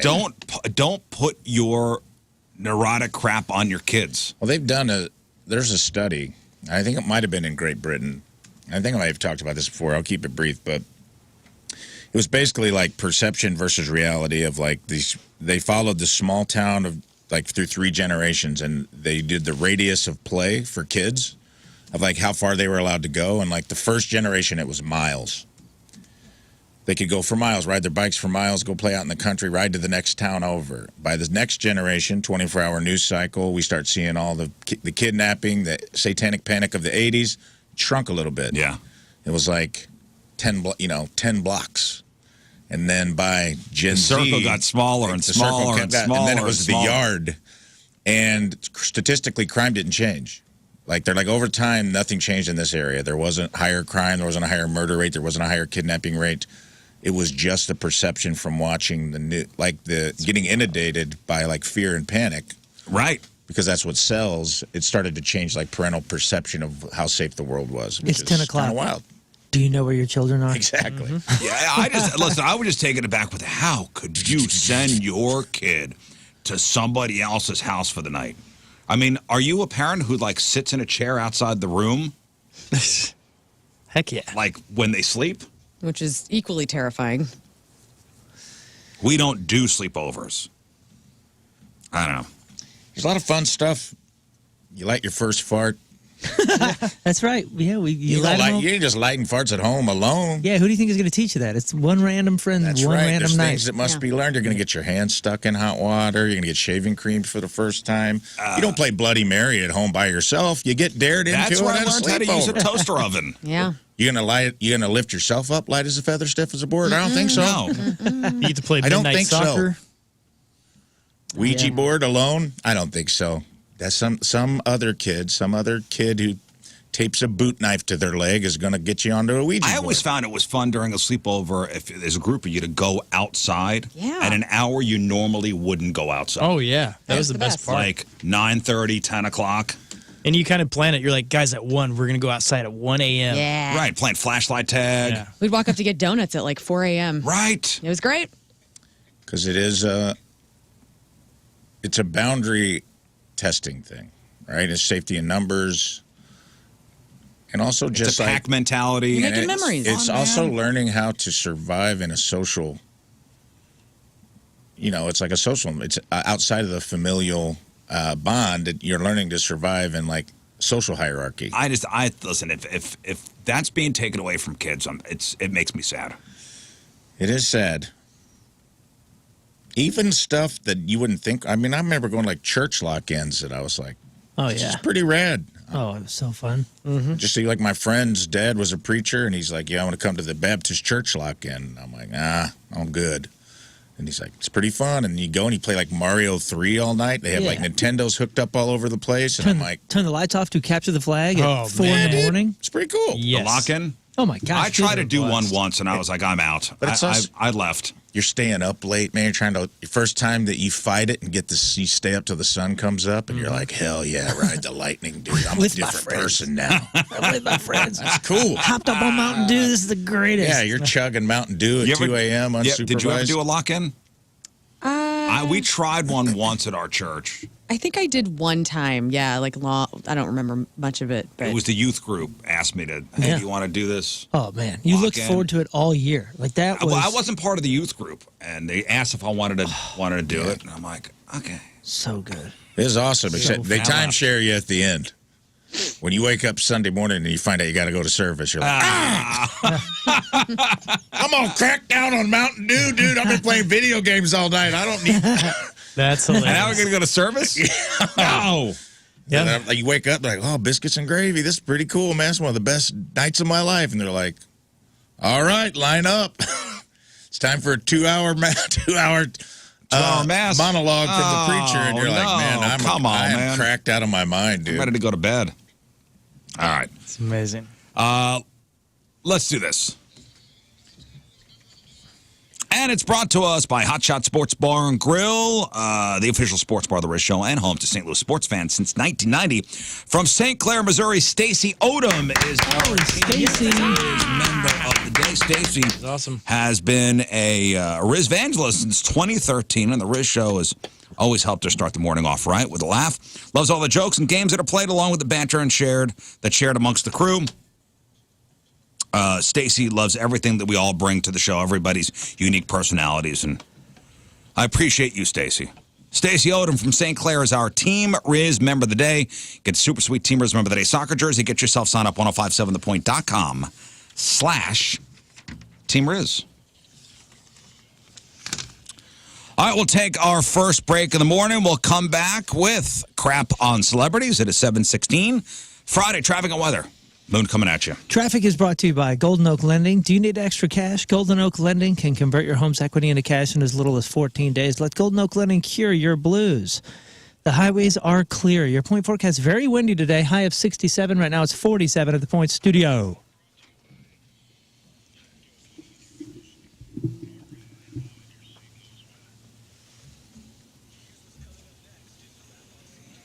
All right, Lauren, what do you got for us? we now know who the new Guns N' Roses drummer is going to be. Kim, it's time to take the kids for real. Screamo, yes, chef, and the best dumb comedies. The best dumb comedies. Yeah, and a callback to yesterday with a friend duo that wasn't on that list from yesterday is on this list today. We got that. We got your crappy birthdays. We got the porno birthday. All that and more next in your Crab on Celebrity. Stay there.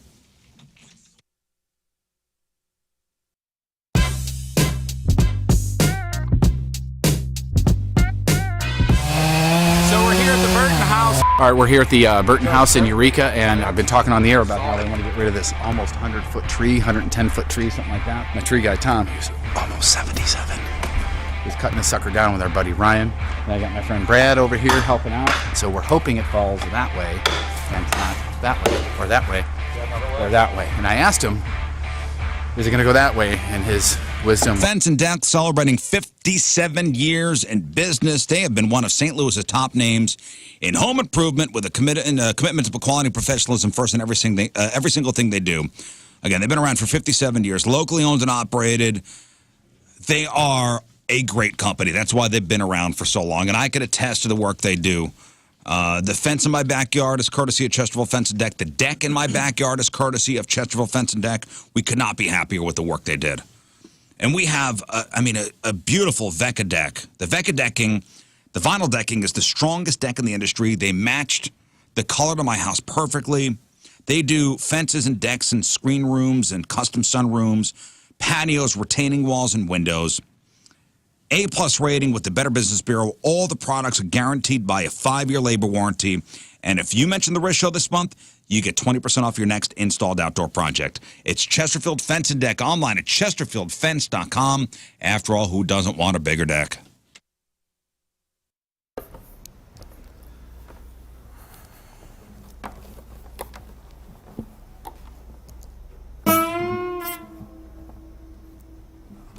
some all day, yeah. Cause when you get some, that's a tough day. Oh, yeah, even flow. Got a horse and a butterfly. Ooh, you don't know. So he marries a Gary.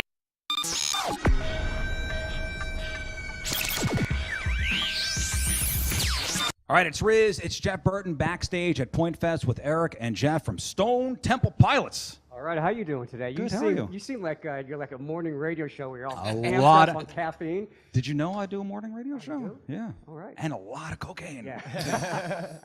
Hey, Good morning. Actually, good afternoon. Hi. it's kind of morning. That's why To I'm me, commenting yeah. on that. Yeah. So how have the shows been so far? I mean, Jeff's the new guy. So what hazing has been going on, or any? Do you ever see Full Metal Jacket? Yeah. Yeah. Bars of soap and Yeah. socks? No, we haven't been doing that. But I just wondered if you saw the movie. Of course I did. It's a great movie. He's And just a big fan of the movie. I thought we were going to talk about Stanley Kubrick today because that. We you know, can. We yeah, can. What do you want to know? Oh, just how great he was. He was great. Yeah. He was great. No, seriously, no hazing? We don't do any of that stuff still? No, Or are we too he's- old for that? We're not never too old for that. That's, You're just not talking about it, is what it yeah. is. Well, no, and he's doing such a great job. So. He is. Yeah. He is fantastic. And Yeah. one of the things about being the new guy, and I've been the new guy before, talk about reaction from the fans, reaction from everybody else being that new guy. Yeah, ultimately, that's not even up to me, so it's not something I can really control. All I can really control is going out there and just presenting STP at the best of my ability, which is all I really try to do. I'm not trying to be anything I'm not. Just try to go up there and do the songs justice and do them the way they made me feel when I heard them, growing up and through my musical journeys. Listening to Stone Temple Pilots had a huge influence on me. So. Who did you listen to growing up? Oh man, Simon and Garfunkel, Gordon Lightfoot, the Carpenters. My dad's record collection was very instrumental in my songwriting and my base of where I started from. And then as I got older and was in bands, I was always the guitar player. I never wanted to be the center of attention. It's funny how that works out, but. It was when Core came out. It was the same year that was the year I put down the guitar for a whole year and didn't pick one up, and all I did was concentrate on vocals. And it wasn't because of them, but it just happened to be that same time, and front men like Scott and people like that, and just seeing how that worked and how great it was. And I'm like, you know what? That's what I want to do. So what's great is he was just mentioning his influences and when he was growing up with Simon Garfunkel and Gordon Lightfoot, and then you throw in Fleetwood Mac, Elton John, stuff that was pop in the 70s. When I was a kid, it was more of a singer-songwriter kind of influence, even though that was considered pop radio. But that's what we all grew up on. So that whole concept of the songwriting, the presentation, that's deep in our DNA. So I think making it about the song. And make it about the song. And I think he's just kind of tapping into that. So the new record came out last month, which congratulations. I mean, it sounds great. The reviews have been amazing on it. I'm sure there was there a hesitation to even keep the name Stone Temple Pilots moving forward? No, not at all. I mean, was there much backlash? Or did you hear about it? I mean, I didn't hear about it. I read about it, but I didn't hear about it. So no one would say that to my face, but they but the little trolls would be on there. Yeah, just of course, typing away, of course. just going, all right, this is cool. This is cool. Was it always a thing like, hey, we're going to keep on moving forward with the Stone Temple Pilots name, or was there even a thought of, hey, Scott's not here anymore, Chester's not here anymore? No, we have such deep love and respect for him, but it was as far as moving forward, that's a whole different topic. But we definitely every day, we talk about Chester and talk about Scott and how much we appreciate them as artists, as humans, and what they contributed and the times we had together. Yeah. Was there even a thought of saying that's it, it's over? Oh yeah. So what was the decision to keep moving forward? It's just when you come out of the depression, when you come out of the sadness. Because there was a lot of sadness and sorrow. Yeah. I mean, you think about everything. It's like it's just kind of like any breakup. After the storm and having a tree end up on my house, and I've learned now how important it is to have the right insurance company. And this is why I'm so thankful we have First Community here in town. They do so many things, and they do them incredible. I mean, they've been around for over 90 years, so they're a name you could trust, and they're absolutely amazing over there.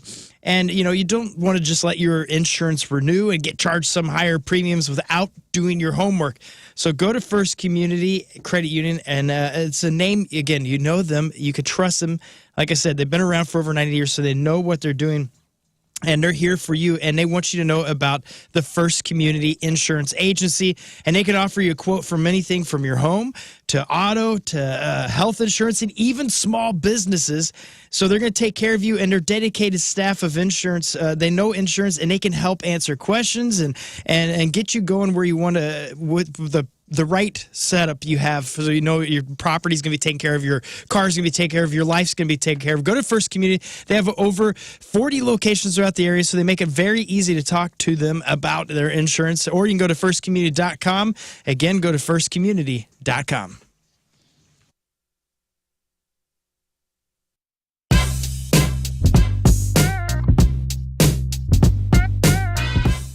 We are backstage at Point Fest, and we have the absolute pleasure for the first time of speaking to Ash from New Year's Day. Welcome, and it's great to have you at Point Fest. We're so honored to be at Point Fest today. It was so much fun. You had that crowd going. You know what I mean? How do you handle the challenge when you are coming into a situation where there's a headliner, we're playing a little bit earlier on in the day. That is not an easy thing a lot of times, but a lot of bands enjoy that challenge. We are one of those bands. Yeah.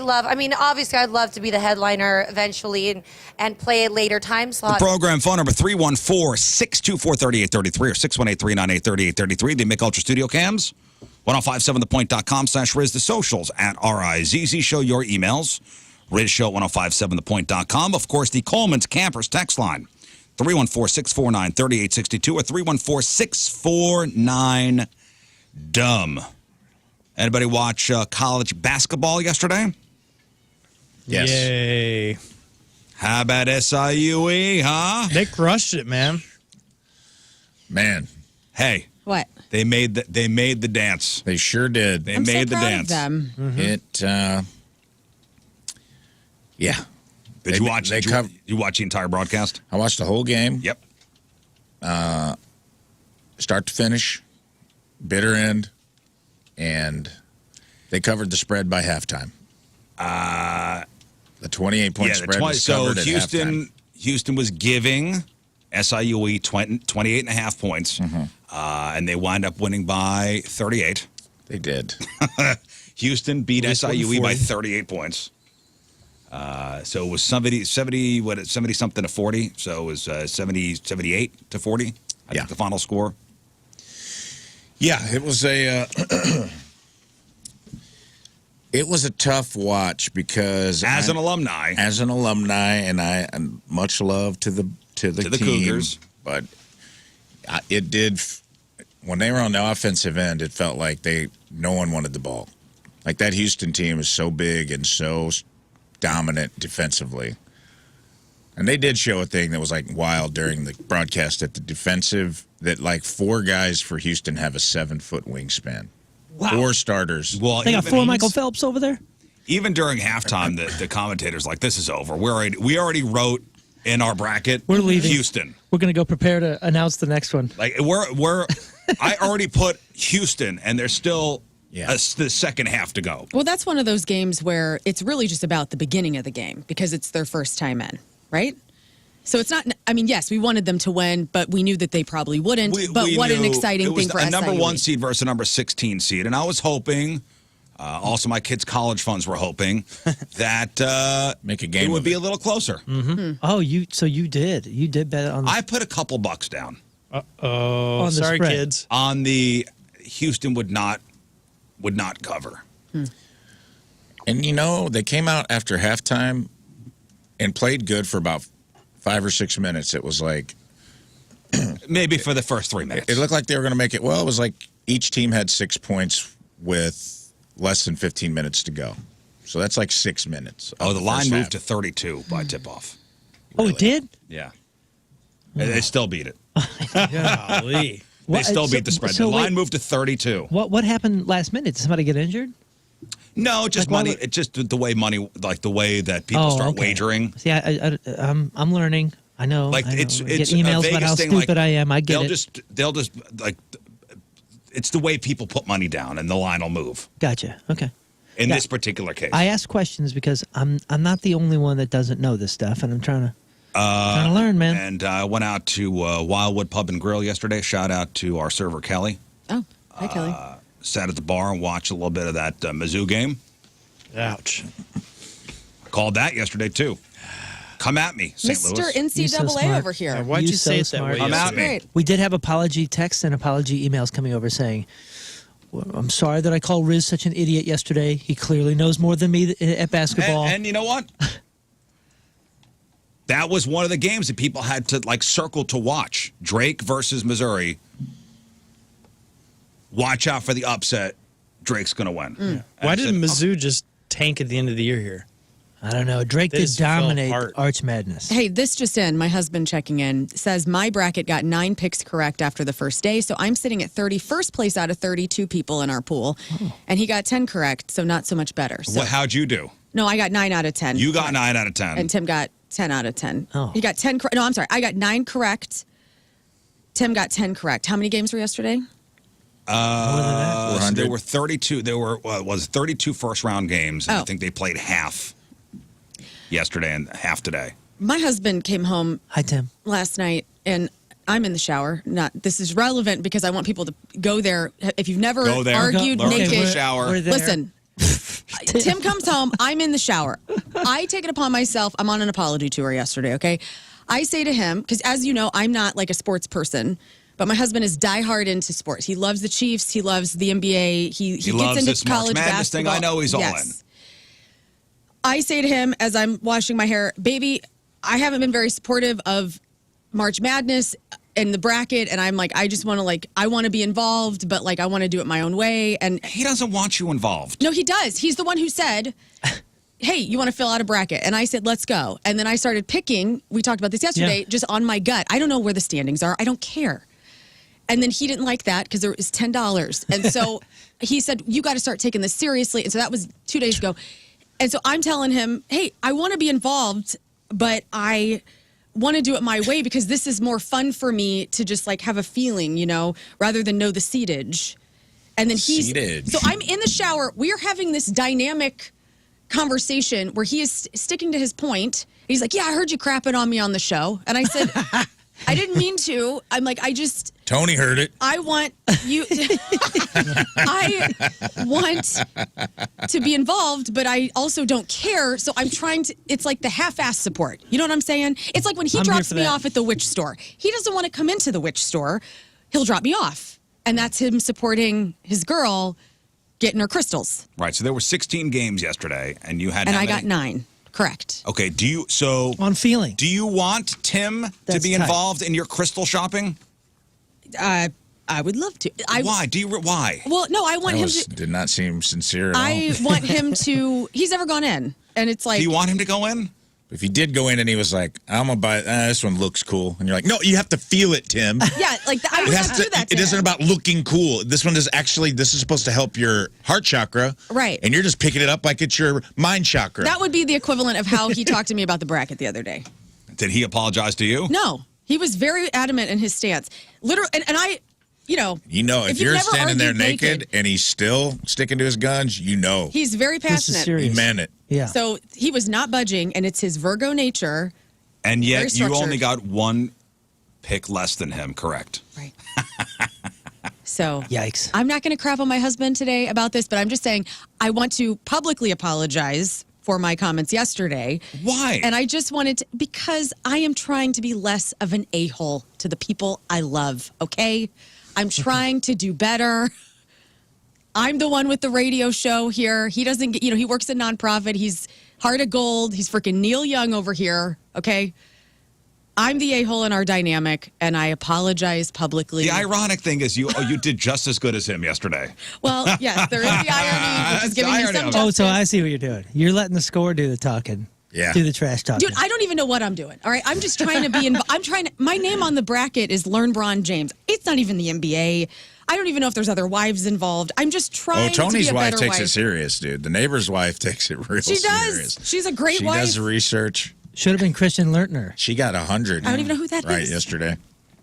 Everybody Anyway, knows him. I am trying to be involved with the stuff that I don't care about. Because that's what marriage is. Learn trails pretty well. Yes, it's caring about stuff. That's what that is. That sums up marriage. Caring about things that I don't stuff care you about. couldn't care less about. I love you very much.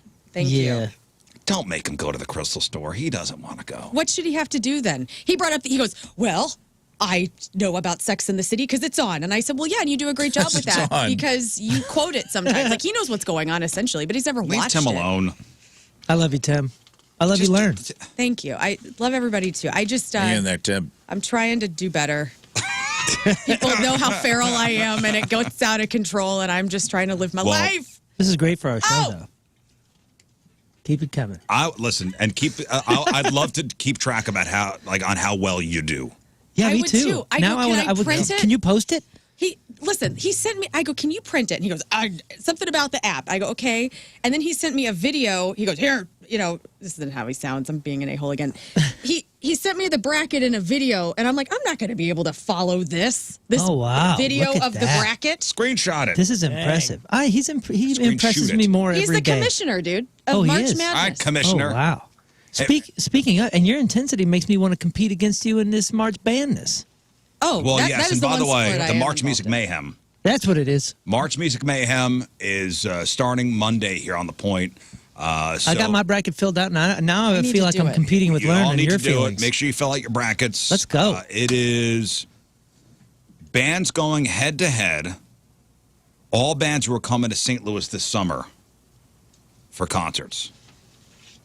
It's a great bracket. So go to 1057thepoint.com. Make sure you get into the bracket challenge. Everybody from The Offspring, Pantera, Static X, Jack White, Ludo, Rise Against, Pierce the Veil, Linkin Park, Take It Back Sunday, Incubus, Finger 11, Bush, Lumineers, Ghost, Cake, Jimmy Eat World, Perfect Circle, Promise, Jelly Roll, Everclear, Pop Roach, Sick Puppies, 311. Bullet for My Valentine, Weird Al, Conan Cambria, The Urge, Toadies, Deftones, Newfound Glory, and Shinedown. Those are the bands that are coming to town this summer. Did you fill out your bracket? Not for March Music Mayhem. I have The Urge winning. I've got Shinedown. I will be doing my final four is Pantera, Linkin Park, The Urge, and Jelly Roll. That's good. Dang. And I have ultimately St. Louis Zone The Urge taking it. Taking the title, March Music Mayhem. What's Make the sure you fill what's the out your site? brackets. 1057thepoint.com. Well, I'm on there right now, and it's not on the front page.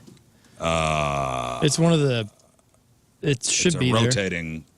I'm on the rotator. Yeah, it's on the rotator. Okay, we got Riz Olympics, Mother's Day Brunch, Team Riz, Pork Steak Army, All merch. things that you should be involved in. Refresh. Do a little refresh. What do you mean refresh? I just got on the site. Do a little refresh. I just refreshed. What do you want from me, Riz? Where is it? That's what I am. That's why. That's wild. I'm trying to help It's on everybody mine. here. I'm sorry, do you just print it and write it in? Or do we actually That's right on the front page here. fill it out online? Oh man, I'm sorry. I'm on the Riz blog. Guys, my bookmarks are mislabeled. How embarrassing. I'm No, you so fill sorry. it out online. There's a whole you got to log in and all that stuff. All right. Log in. Fill out Yeah. your brackets. I am. See who you got going to the final four. I've got Who- Shinedown and Jelly Roll as the final, and Shinedown just narrowly beating Mr. Roll. Shinedown versus Jelly Roll in, Yeah. in the final. Yeah, huh? Mr. Roll takes We'll see. a respectable silver. We'll see. This is why we play the game, guys. Who's going to be your favorite? All right, today is March 21st. Back in the day, 73 years ago, 1952, Alan Freed. We know who Alan Freed is? Oh, yeah. First DJ to use rock and roll, right? Right. You know, one of the originators. Alan Freed held the Moondog Coronation Ball in Cleveland, which is now considered the first major rock and roll show in history. The arena could only hold 10,000 people, but over 20,000 rock fans showed up, and the crowd broke through the gates, so the cops shut the whole thing down. And we all know who played, right? We all know who played. Yes. Of course. Paul Williams and his Hucklebuckers. Yep. Crazy group. Tiny Grimes and the Rocking Highlanders. The Dominoes. Danny Cobb. And Veretta Dillard. How could we forget? It was a great show. Great show. Yeah. 36 years ago in 1989, Dick Clark announced he was stepping down as host of American Bandstand after 33 years. More than 10,000 musical guests had appeared on the bandstand, and over 600,000 teenagers danced on camera during Dick Clark's reign of terror. 36 years ago, 1989, Madonna puts out her fourth record, Like a Prayer, which also included her hits Cherish and Express Yourself. 31 years ago, 1994, Michael Jordan cut from the Chicago White Sox spring training roster and sent to the minors. And 21 years ago in 2004, an online Yahoo News poll named who as the nation's favorite ambassador to welcome aliens to Earth. Who was named in 2004? Who was named the nation's favorite ambassador to welcome aliens on Earth? I would like to guess. Yes. Dennis Rodman. Dennis, no. That was the aliens pick. No, that was he's I'd like to go waiting to again. be taken home. I would like to guess. Go. Yes. Let's go with, why did this leave my brain? It was Snoop Dogg. That's the one. Snoop Dogg in 2004. Just remember, put yourself in 2004. Back Tom in Hanks. 04. It is so think of who America voted for. That was right after Castaway and a couple others. Nation's favorite ambassador to who did we want to welcome aliens to Earth in 2004? It's Britney, bitch. No, not Britney Spears. Tom Hanks is a great But guess. It's not Tom Hanks. Pop singer? It is. Is it an actor? It is not an actor. Dolly Parton. Is it a It singer? is not an actress. Paul Rudd. It is somebody in the. Not an actor, not an actress. I still think it should be Paul Rudd. He's Currently. the best chance of them liking him and them sparing our lives. Carl Sagan. Let's stay back in 2004. Carl Sagan was dead in 2004. Oh, okay. He was? 04. Now you're telling us? Seth What was going Rogen. on in 04? I said not an actor or an actress. Oh, I'm sorry, you did. Okay. Let's go for another one to see if it'll break. Just because he's dead doesn't mean. Will Smith. Like Larry Michael the Cable Jackson? No. Again, Michael Jackson would be there coming to pick him back up to bring to wherever. I'm thinking of who would be talking their in language. 2004. Okay, I'll This narrow is an American? Yeah. It is no. Oh. Is it the President of the United States, Donald J. Trump? Sean Connery. In 2004? Michael Caine. He was And in not Home an Alone actor. 2. Oh. Musician. Somebody from Born, Female or male? male, Yes. born Of course. In Australia. Jesus. Jesus Born in is England. a great answer. Born in Born Born in in England. the UK. Okay. Phil Collins. O.M. Peter Gabriel. What? No, not Peter Gabriel. In 2004. Liam Neeson. Who? Not an actor. Gosh damn it! Was I'm William in the Hung acting born over realm. there? 2004. Born in the UK. It's Ozzy Osbourne, okay? It's Ozzy Osbourne. Ozzy. He is also getting picked up by them. He speaks their same language. Yeah. In 2004, we voted for Ozzy Osbourne as the person to be That was the Heyday ambassador Osbourne. I love that. to welcome aliens on Earth, okay? That was Heyday Oz. That's when Bert was dating Kelly? Or Yeah. the It year was after. after that. Oh, yeah. Okay. That was so great seeing Burt McCracken on the Osbournes. And when you say Bert, because nobody knows who Bert is. Burt It's McCracken. If anybody knows the Osbournes, everybody knows Bert. Help, Used to no throw one up on knows stage if I with the said Used. help make their Bert. band. Burt McCracken. I know from the Used, but nobody else knows that. Also, that album, that first album from the Used, Ernie is McCracken. excellent. So it's awesome. Even like now, I listen to it. I'm like, even though he was like vomiting on stage every show, it was cool. I got a good McCracken story. We He don't burned me need a that. cigarette once. Yeah. So that's pretty cool. Wow. Yeah. All right, let's Thoughtful do crap guy. on celebrities. Thank you. Enough Burt McCracken stories. Who cares? Assault. All right, time to find out what's going on in the world of music and entertainment with your crap on celebrities. Well, yesterday we were talking about Guns N' Roses and Frank Ferrer getting gone. They killed him. No, they said, please leave Before after you say almost who 20 it years. is. Yeah. Okay.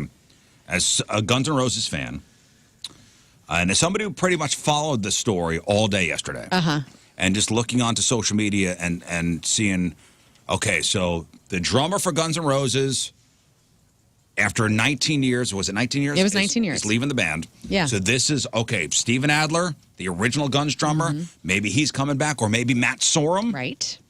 The Use Your Illusion era drummer for Guns N' Roses. Josh Freese was mentioned. But people were really hoping for either Steven or Matt Sorum. And congratulations to Animal from the Muppets. Isaac Carpenter. Right, Isaac Carpenter. And if you're people are like, what? If you're thinking to yourself, what the hell, who's this?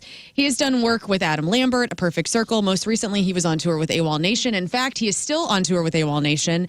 They have some more dates coming up, and I don't know if he's given them the news. Well, he's also Duff McKagan's drummer for Loaded. Yes. Loaded. So that is who's in. That's where we're at. So, and then after they made this announcement, I went back to social media to see how the fans of Guns N' Roses what did they reacted. say? And it's all like,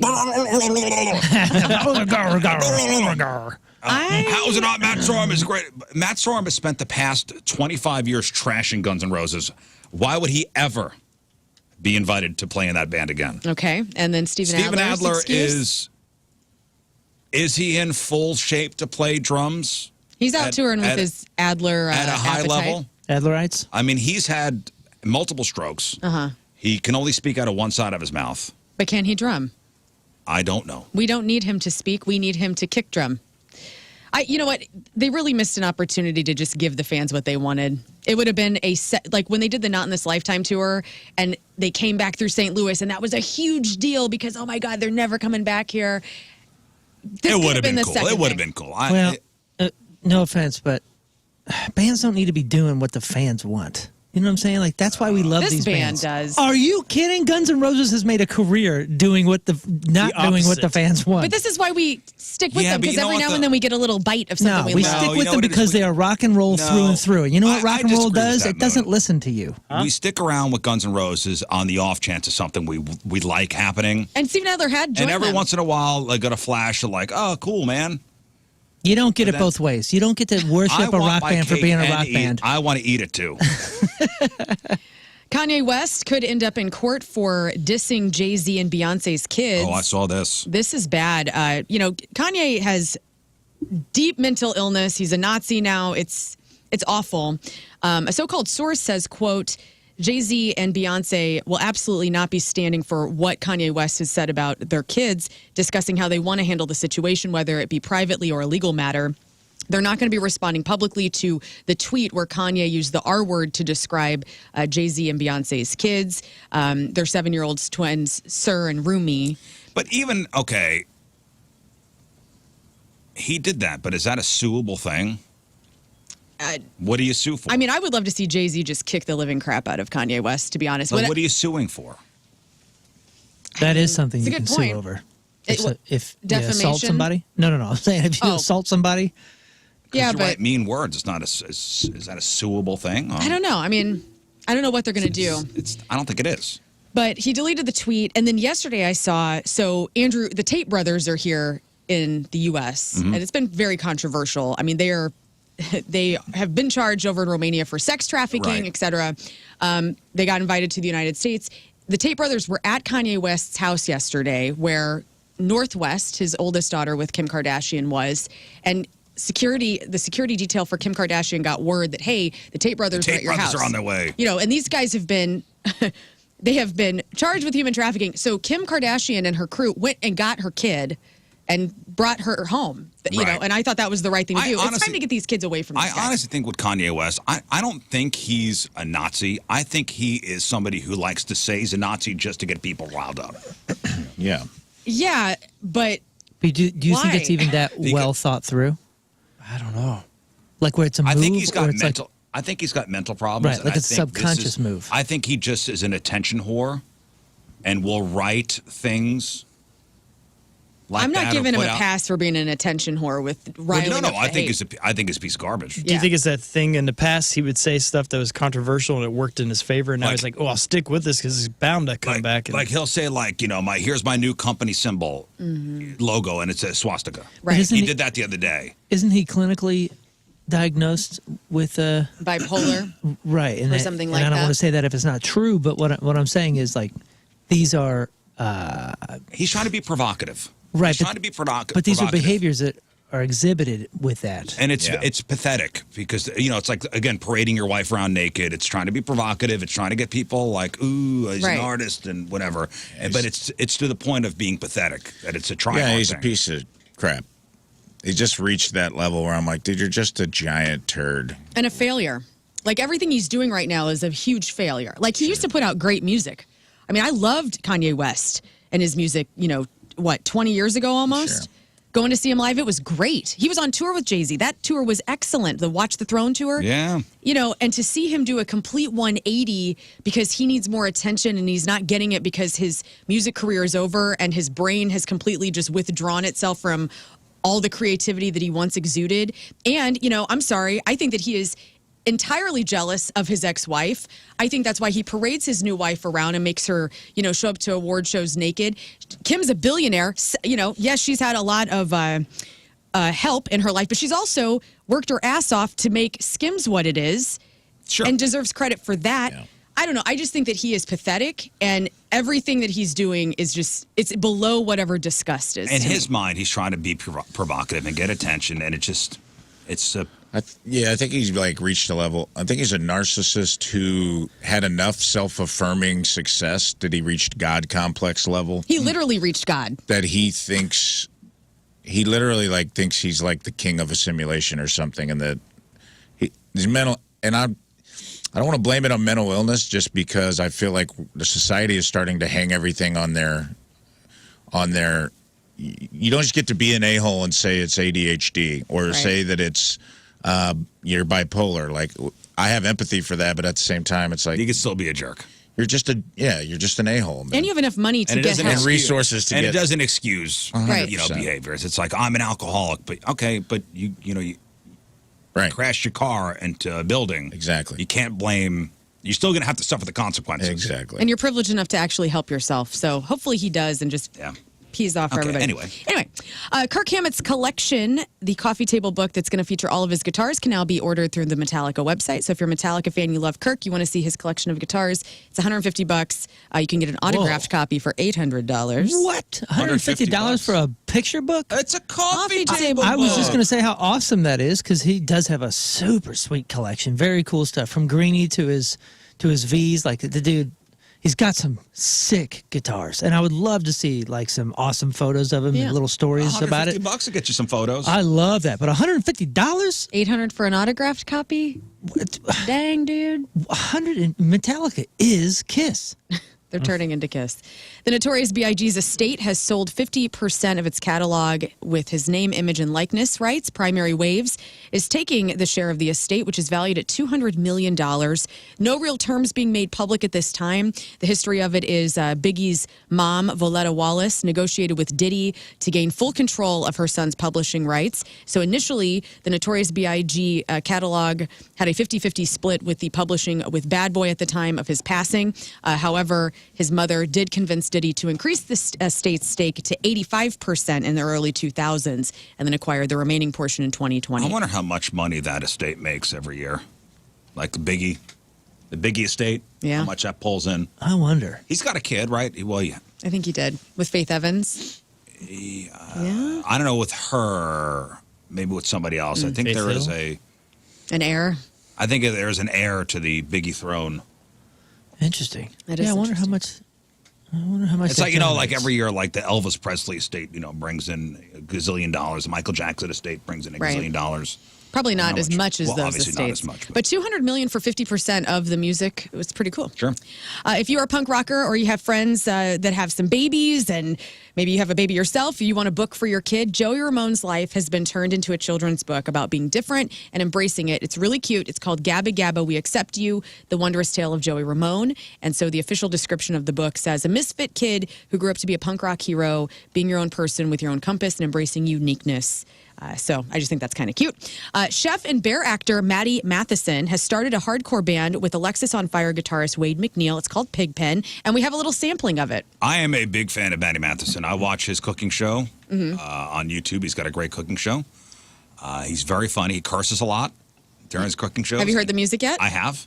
Okay, let's hold your... He's not the singer, is he? He is the singer. He handles vocals, yeah. It's called Pigpen. Okay.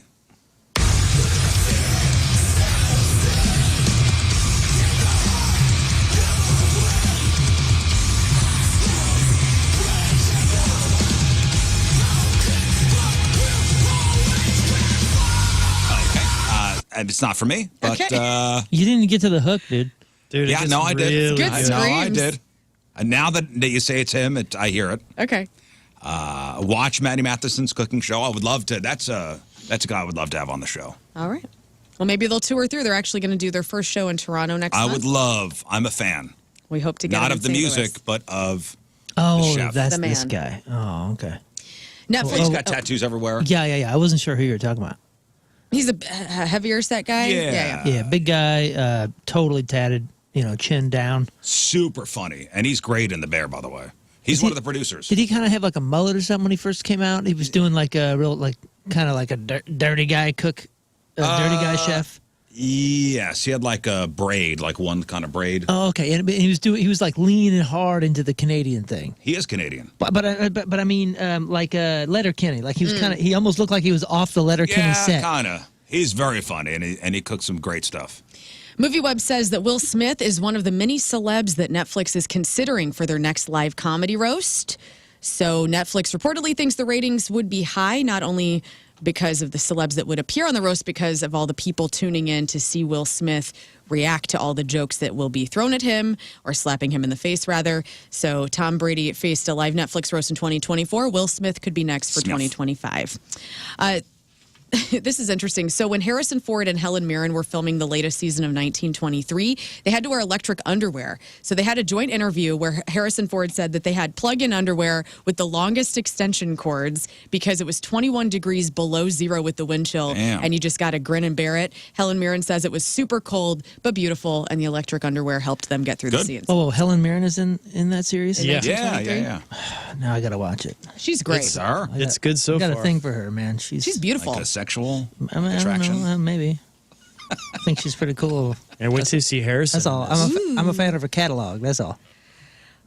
The Blake Lively lawsuit news. She's seeking the dismissal of a $400 million defamation lawsuit filed by Justin Baldoni, labeling it as a vengeful attempt to misuse the courts after she accused him of sexual harassment during the filming of It Ends With Us. According to Variety magazine, Blake Lively's legal team contends that Baldoni's lawsuit is designed to silence her and constitutes an abuse of the legal system. They invoke the Civic Code section of the California law, which safeguards individuals from retaliatory legal actions following public discourses of sexual I'm done harassment. with the story. I'm so done with it too. I don't care. The trial is slated for March 2026. And finally, a list of the dumb comedies. The best of all dumb comedies includes these 15 and So the dumbest comedies of all time, but that Yeah. doesn't mean that they're bad. no, they're good. They're renowned for being dumb comedies. Okay, so like Dumb and Dumber. Dumb and Dumber. You would think that would be number 1, but that is number 6. Okay. In fact, number 1 is from 1933.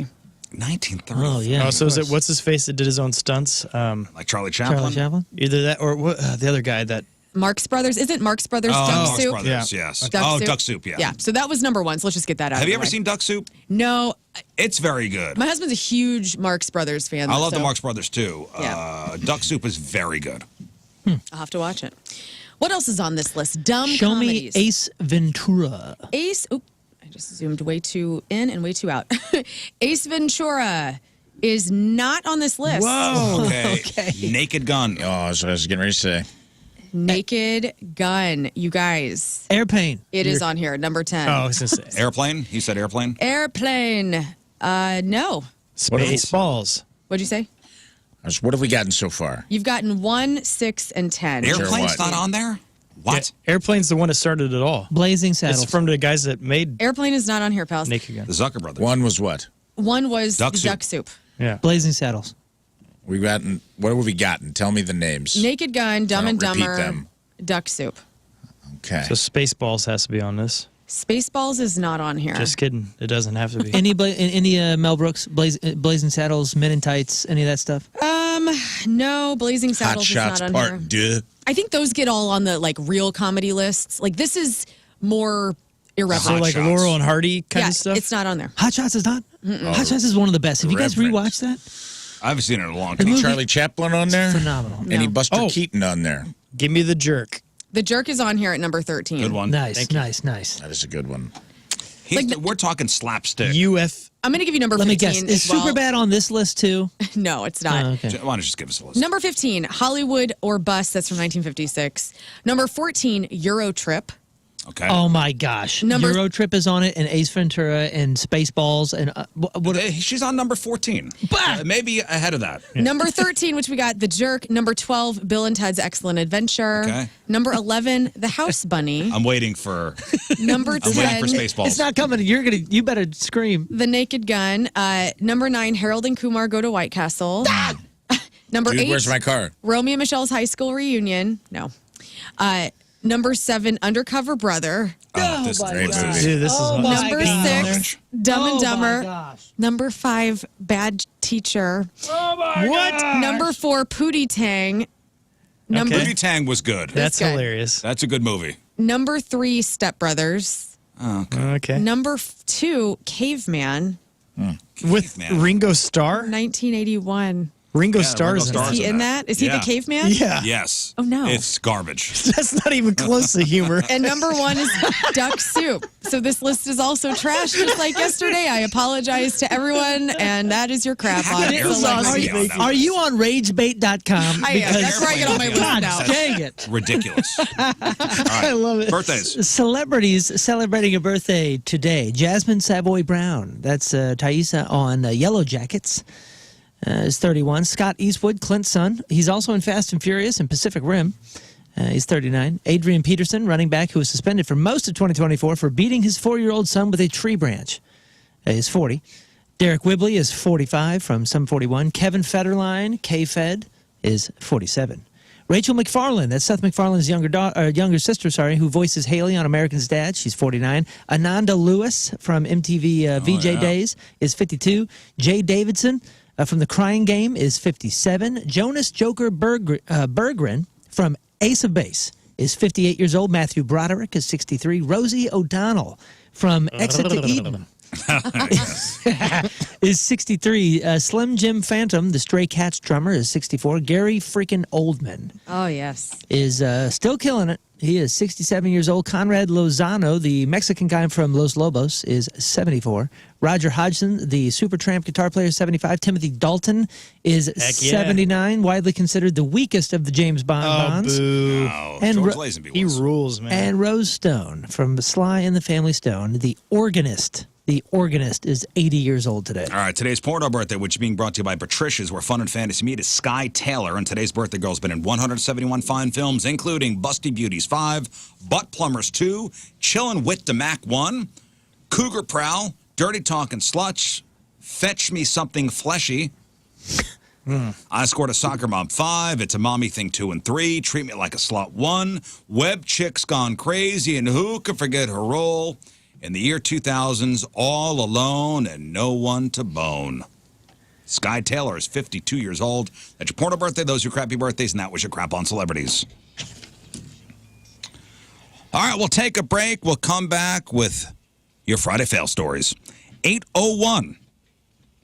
Friday, traffic and weather. Moon coming at you. Traffic is brought to you by Golden Oak Lending. Do you need extra cash? Golden Oak Lending can convert your home's equity into cash in as little as 14 days. Let Golden Oak Lending cure your blues.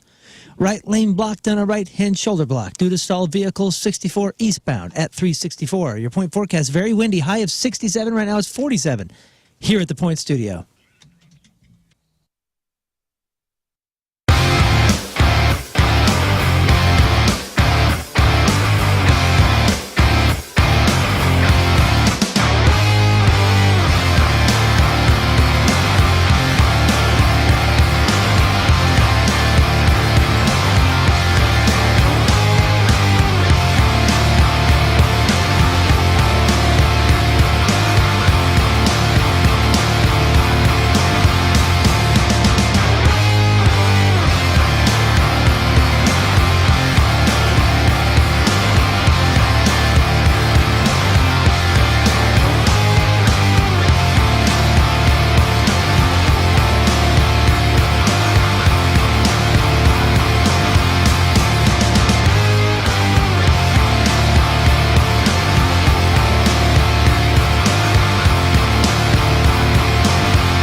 At the top of the hour, we were talking about being envious of our neighbors' lawns. You step out there and they have the nice green lush lawn and you just want yours to look like that. Well, I guarantee it, they're probably using Green Envy Lawns, and you go to greenenvylawns.com and check out what they're offering. And in fact, if do you know what crabgrass? It could actually stay hidden for up to 15 years and then pop, it'll come right on up. That crustacean, my favorite kind of crustacean is crabgrass, by the way. And it'll come up 15 years later, and you may not know that you have that in your yard, but whenever you go to Green Envy Lawns, they actually will treat that now, so you don't have to worry about that issue. And they have a special crabgrass preventer, and it's a trade secret, so I can't say the name of it. And it's to help keep that weed from taking over your lawn. And again, you're going to have professional, commercially licensed applicators come out to your property. They're certified by the Missouri Department of Agriculture. And they don't have part-timers or high school kids. These are real pros that are coming on your property to treat your yard so you have the best-looking lawn on your street. So reach out to Green Envy Lawns. They're open Monday through Friday, 9 to 5. There's no hidden fees, no contracts. And you just reach out to them, 636-655-3689, or just go to greenenvylawns.com. That's greenenvylawns.com.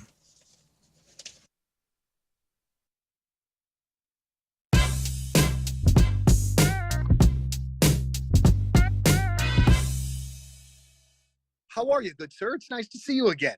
Yeah, I'm doing well. We're chugging along on this tour, and it feels pretty good.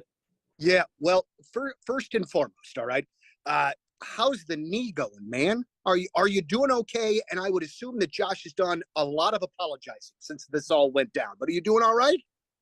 Josh is very sorry, and my knee is still kind of oozing liquid, but we'll be fine. All right. It's very nice, and I appreciate you being a professional about it and all, but that looked like that hurt. And I know those sorts of things have to happen, and you got to play through the pain, but yikes, it just didn't look pleasant. Yeah, I mean, as the story goes, I tripped on Josh's drumstick that was on stage, and I mean, just very unlucky circumstance, but also a lesson learned where, hey, we got to make sure that stage stays clear. But yeah, my left knee kind of hit part of the stage and it kind of sliced it open a little bit, not to be too descriptive. But it's I'm not a huge fan of whenever an artist or performer is either maybe they got like a sickness or they're not feeling well or they're almost losing their voice or they're injured. I don't know if unless obviously there's no way around it, but my default is to hide all that on stage. My default is to present the show as like this is the only show we're playing, all year. And I really do feel like we need to individualize each show as that important, because there are people who are coming to that show that see it as that, and so to downplay a specific show or to play it easy or to just kind of phone it in. That's my biggest fear. I never want to have to do that. And so even though there's some, we're beaten up a little bit, there's no reason why we can't attack the show as if it's the only show we have all year. So that's the way. Well, we're so excited to have you guys in town a week from Saturday, so a week from tomorrow.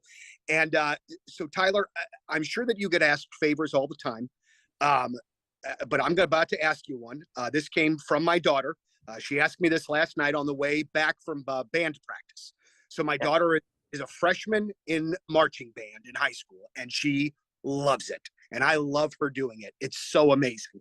And tonight is her first halftime performance. But next Saturday is their first band competition. They are scheduled to get back until 8:15. So what I'm hoping, maybe you could lose a cord or a microphone for just like 15, 20 minutes. Push it back just a touch so we don't miss anything, because she's already missing Peter McPoland, who she loves so much and is bummed out to miss. But she was like, Dad, how are we going to get there? And I'm like, well, honey, I'll get us there as quickly as we can. But, a dad doesn't want to end up in jail or hurt anyone. So she said, well, why don't you ask Tyler if they could push the show back a little bit? So I said that was very unrealistic, but I'd do it anyway. I'll tell you what. What time do you think you can get there? Oh, we'll be there by, I would say, 8:45 at the absolute latest. Yeah, our show goes on at 8:45. I'll push it to 8:50 for you. I love it so much. Thank you so much, man. And I got to tell you, one of the things that I have really appreciated over the years, and as I've talked to you guys a few times and seen not only your professional success continue to elevate, but to see the men that you guys have become, and now you're a dad, you got 2 kiddos, and I just know, and I know everybody says they love being a dad, but I just know that you do. Basement Systems rescued my home. And, guys, your home is your biggest investment. Most likely, absolutely your biggest investment. And if you have any sort of issues with it, especially with a basement or any sort of concrete thing like your sidewalk or your sinking driveway or any of that, got to get a hold of Woods Basement Systems. In fact, there is a special right now for you, Point listeners, Riz Show listeners, at moonloveswoods.com, moonloveswoods.com. And go check it out. At least, see what they can do for you. Talk to them. Because you know as well as I do, when it comes to issues with your home, it does not get better with time. It only gets worse. When you put that kind of stuff off or you work with the wrong people, it ends up costing you so much in the long run. Time, money, effort, everything. Your problems with your home do not get better with time, but they do get better with Woods, because Woods is going to fix it forever. I had a whole giant project that was sinking into my yard, big old giant slab of concrete. They were able to raise it and install piers, so I don't have to worry about this anymore. It's out of my mind. It's off of my big giant checklist, my worry list. It's gone. Woods Basement Systems help me. They're all things basement experts. Get a hold of them. Start it at the website, moonloveswoods.com, moonloveswoods.com.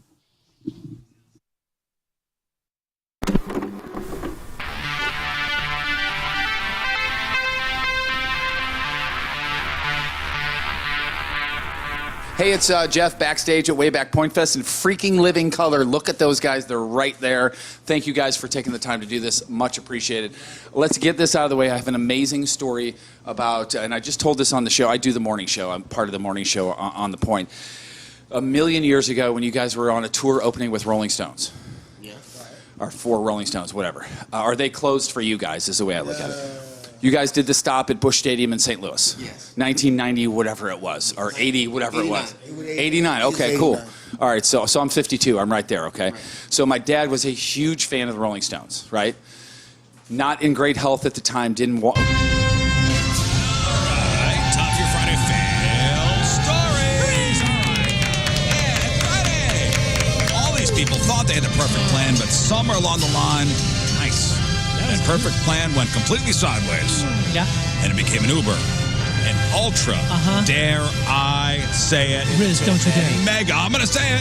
Here we go.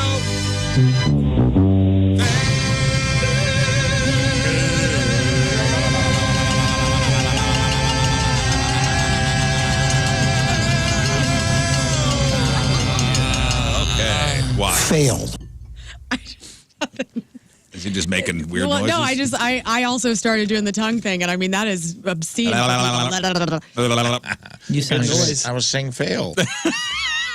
He's Italian. I was just holding on the L. All right, Fight or Fail story sponsored by Moritz Reusch Jewelry, the official jeweler of the Rizzuto Show. Man, I guess this could have been worse. A guy in Northeast Philadelphia got the, we'll say, the shock of his life. Okay. When he tried to steal copper wiring and ended up knocking the power out to 1,500 homes and businesses.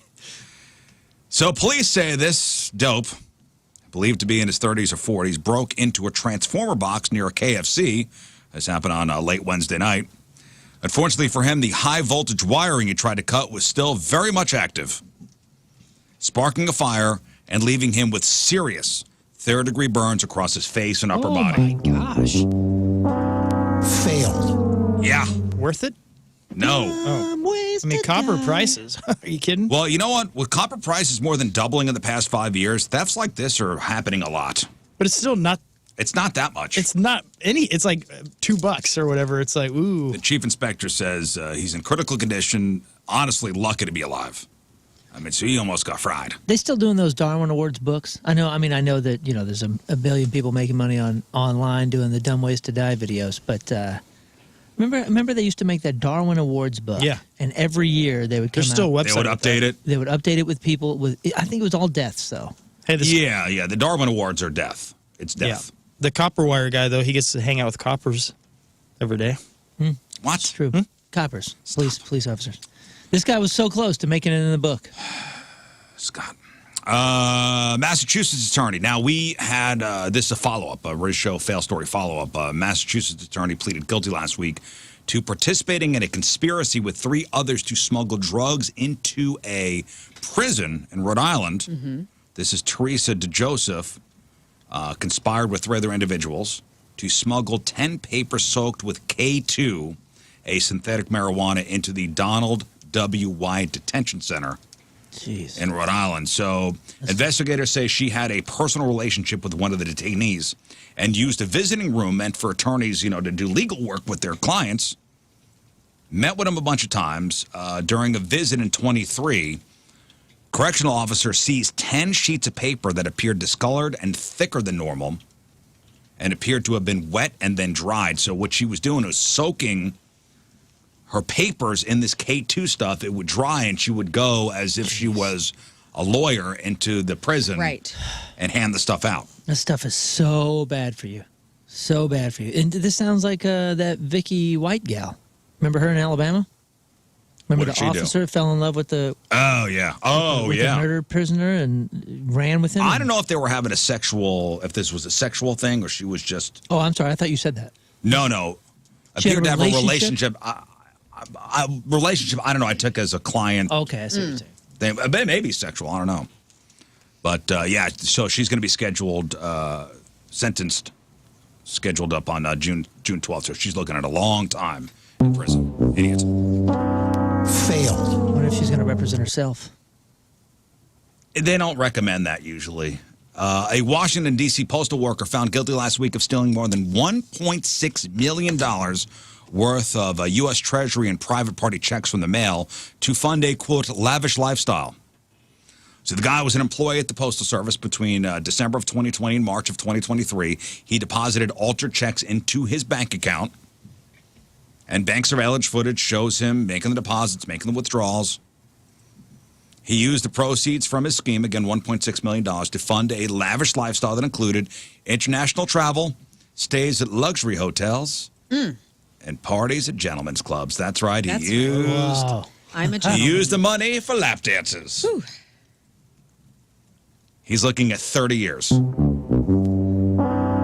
Failed. Have you heard, guys? It's spring break. How are things going? Pretty good. Police in Fort Myers, Florida, were alerted to a spring break beach brawl on Monday. When they showed up, it was gnarly. Cops have a video that allegedly shows an 18-year-old named Jack Turner pummeling another guy, and then at one point, Jack pulls the guy's head towards his face and then cleanly bites his ear off. Oh, Saw my this goodness. headline. I don't know why, but a guy named Jack Turner just seems like a guy that you don't mess with. I know. He has songs already written about him. Yeah, like I feel Jack Turner. I feel like a guy named Jack Turner. He's going to do the trouble. He's going to do. He's captain of the football team, but he's a troublemaker. And Jack forever wants to be a senior in high school because those are his best years. Jack tuck tie very well. Yeah. And Jack's best years of his life are high school years. And somehow he always kind of just like gets through the trouble and is there to do some more trouble. It's just a guy you don't play with. But this Jack kind of looks like a broccoli if you see his. Yeah, I saw him. The victim's friend says Jack started the fight by calling the victim a racial slur and then jumping him from behind. It's unclear how the victim is doing or the status of his ear. We also don't know what provoked the attack. Jack arrested at the scene on a felony battery charge. Failed. It's a teenager, yeah? 18. Oh, 18. Okay. I was like, it's wild that we see his name. I mean, you see his picture. He looks 18. like he's a kid. This is a kid. Yeah. He's got a little mustache. Is there blood in his mouth from biting the guy's ear? Or? He's got a cheesy mustache and... Oh, terrible mustache. And he also needs to have a face wash plan. Well, that's what chewing on ears is going to do for you. Buddy, you need Origins. Look it up. Well, hey, man, it's all about the gut health, and an ear diet is, causes stuff. This next story here, straight out of a sitcom. In Boone County, Arkansas, 49-year-old Anne McGehee managed to rack up quite the list of charges after a truly bizarre chain of events. It all started when deputies got a call about a woman whacking a building with a 10-foot piece of PVC pipe. Okay, so there we are. Okay. Because why? Why not? When a deputy showed up, Ellen said her clothes were wet and she needed a change. So she just strolled into a nearby house like she owned the place. When the deputy knocked on the door, the actual homeowner answered, and that's when the deputy spotted Ellen casually walking around behind her. The deputy asked Ellen, "Step outside," but she pulled the classic, "I'm not coming out, I'm naked." That move. Turns out she was in the bedroom changing into the homeowner's clothes. The homeowner told the deputy Ellen definitely did not live there and had been told multiple times to stay away. Eventually, backup arrived, and after a bit of a struggle, they got Ellen into cuffs, but even that didn't stick. She managed to slip a hand free on the way to jail. So now she's facing a felony residential burglary charge, plus misdemeanors for criminal mischief, resisting arrest, fleeing, and disorderly conduct. Oh, not her first rodeo. 8 prior felony arrests in Boone and Carroll counties. She's out on a $25,000 bond and has been ordered to stay away from the homeowner. I don't understand. That's a collect fail. I am. This 8 prior felony arrests, and they still let her out? That's a collection. The legend. No, 8 felony arrests, and they still... Convictions, though? 8 prior felony arrests. I don't know. Maybe it was wrongful. All misunderstanding? Maybe it was wrongful arrest, dude. She's got a great lawyer. Don't you where there's smoke, there's fire, me.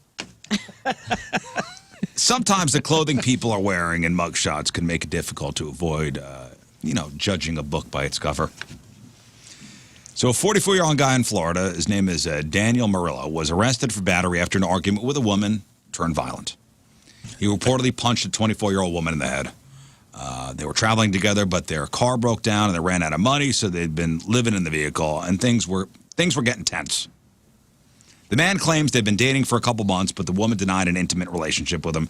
In any event, when Daniel was arrested, he was wearing a shirt that says, quote, "I never argue." And that's the look he had in his mugshot. Failed. No way. Oh, yeah. Oh, yeah. You and me need those. I never argue. That is awesome. Look at it. Wouldn't that be great if you and me had matching I never argue shirts? Yeah, twinsies photos. And we have to wear it on the same day and then see what happens. I want an I never argue apron. You can get one on Shein. Your barbecue apron? Yeah. Evansville, Indiana police investigate an incident of indecent exposure. Ended up arresting a man for possession of meth. Officers were called to a Moto Mart just before 9:30 last Thursday night. The caller told police that a man walked into the gas station naked. When police arrived, they talked to a witness who said 39-year-old Christopher Wolf was in the bathroom, but actually walked through the store wrapped in a sheet due to a, quote, accident. Of course at a Moto Mart, by the way. None of this ever happens at a Quick Trip or a Wally's. When officers approached Chris, they said he was wearing pants but no shirt and was sweating and off balance. Officers searched him, found meth and 2 glass pipes on him. He was arrested and taken to the local fail jail. And yes, I dated a man who worked at a Moto Mart. I worked at a Moto Mart. Did you? Well, yeah, this all tracks then. Because the Moto Mart is where the drama happens. Well, always don't count out a Handy Mart. Well, okay? there wasn't a Handy Mart in Columbia, Illinois. I'm just Handy saying. Mart. Never heard of that. That's a different type of station. This I never argue shirt, by the way, in fine print says, I just explain why I'm right. We got to get one of those. Yeah. If your partner asks what you think of their cooking, I love it. Maybe consider whether or not they're still holding a kitchen knife. 43-year-old woman in Florida arrested for aggravated battery after she stabbed her boyfriend. The guy said they were arguing over his reluctance to eat her cooking. Unfortunately, I don't know what she made. I want to know what she made. What would it have been? Meatloaf. Probably. Yeah. This is a meatloaf crime. He told police she was swinging an 8-inch knife at him, gashed his forearm when he tried to defend himself. She admits they were arguing over her cooking, but says she hit him with the napkin holder. In any event, he'll be fine. He got stitches and was released. She was arrested. Failed. You know, I have to set the knife down at home because sometimes we'll have just a discussion. What? Oh my gosh. No, I'm not meaning to be intimidating, but sometimes I'll be because I'll be chopping up veggies. Which means that you've had thoughts of stabbing your husband. I have not had thoughts of stabbing Tim But no, I'm saying is like he will start talking to me, and I'm the type of person that I'm like talking with the knife. Oh, Like, you are partially Italian. I am partially Italian, and then I go, okay, put it down, lady. It's not like an intense conversation. It's just Italian. Now, how are you holding it? Are you holding it like this? A death grip. No, I don't have it like. She's flipping it. Get through my knuckles. Wow, it's a that's- whole show, dude. It's Shogun. I hope Tim is still listening She's because that handling was. it like a Ninja Turtle while she yells at him. I don't yell at him. It always gets set down. But do you guys do that at home? You don't ever be cooking and then you're. I do. got the knife in You your know, I hand? talk on my hands all the time. Right. This is our. But I usually put the illness. knife down. And every once in a while, I'll start, flailing. Right. I do all my kitchen cutting with a katana. So Nice. Man, Everybody knows to keep at least a 10-foot radius around me when I'm cooking. That's right. That's frightening. Green peppers, you say? Uh-huh. Don't you remember that story that I read a couple weeks ago about the guy last year who was what was he trying to open? He was trying to open something with a big old knife and it slipped and stabbed himself and bled to death. Bled to death. So. From his hand? No. Stabbed He himself? stabbed himself in the He just gut. went too fast through the tape. He was just talking too much. It can happen. I thought, have you ever done that in the kitchen? Honest moment, vulnerable moment? I've done that before. You ever just been holding a knife in the kitchen and then you just turn the pointed end like onto your belly and you push a little and you're like, ooh. I can end this right now. That Yeah. can go in there so easy. I have never done that. I'm fully transparent. I've never done that. I have an incredible pocket knife, super crazy sharp, and I slipped with it once, and I got my gut, and I did not feel it. But just like butter, huh? But it cut open this thing, this split like this, and you could just see the. I don't like this conversation. Dude, it was. I had to go home and like butterfly it. It did not hurt, but it was not good looking. And by the way, Rafe, you need help, buddy. Yeah, and I thought at least one person was going to get on board with me on that. No. Scrub my mind, pal. I don't know if I've done that. Is everything okay at home? Yeah, it's like that. I think it's like the call of the void curiosity thing. I just No, it's not. I was holding a knife and I was just like, how easy it would be to stab someone. have and then those you just kind of push on your own belly. I wonder what seppuku would feel like. Can I connect? Can I connect with Rafe really Okay. fast? A different thing, and this really does happen. Can we scrub too that from often. the podcast, Scott? Yeah. Every morning when I get in my car, and I sometimes have accidentally turned my car on before the garage door has gone up.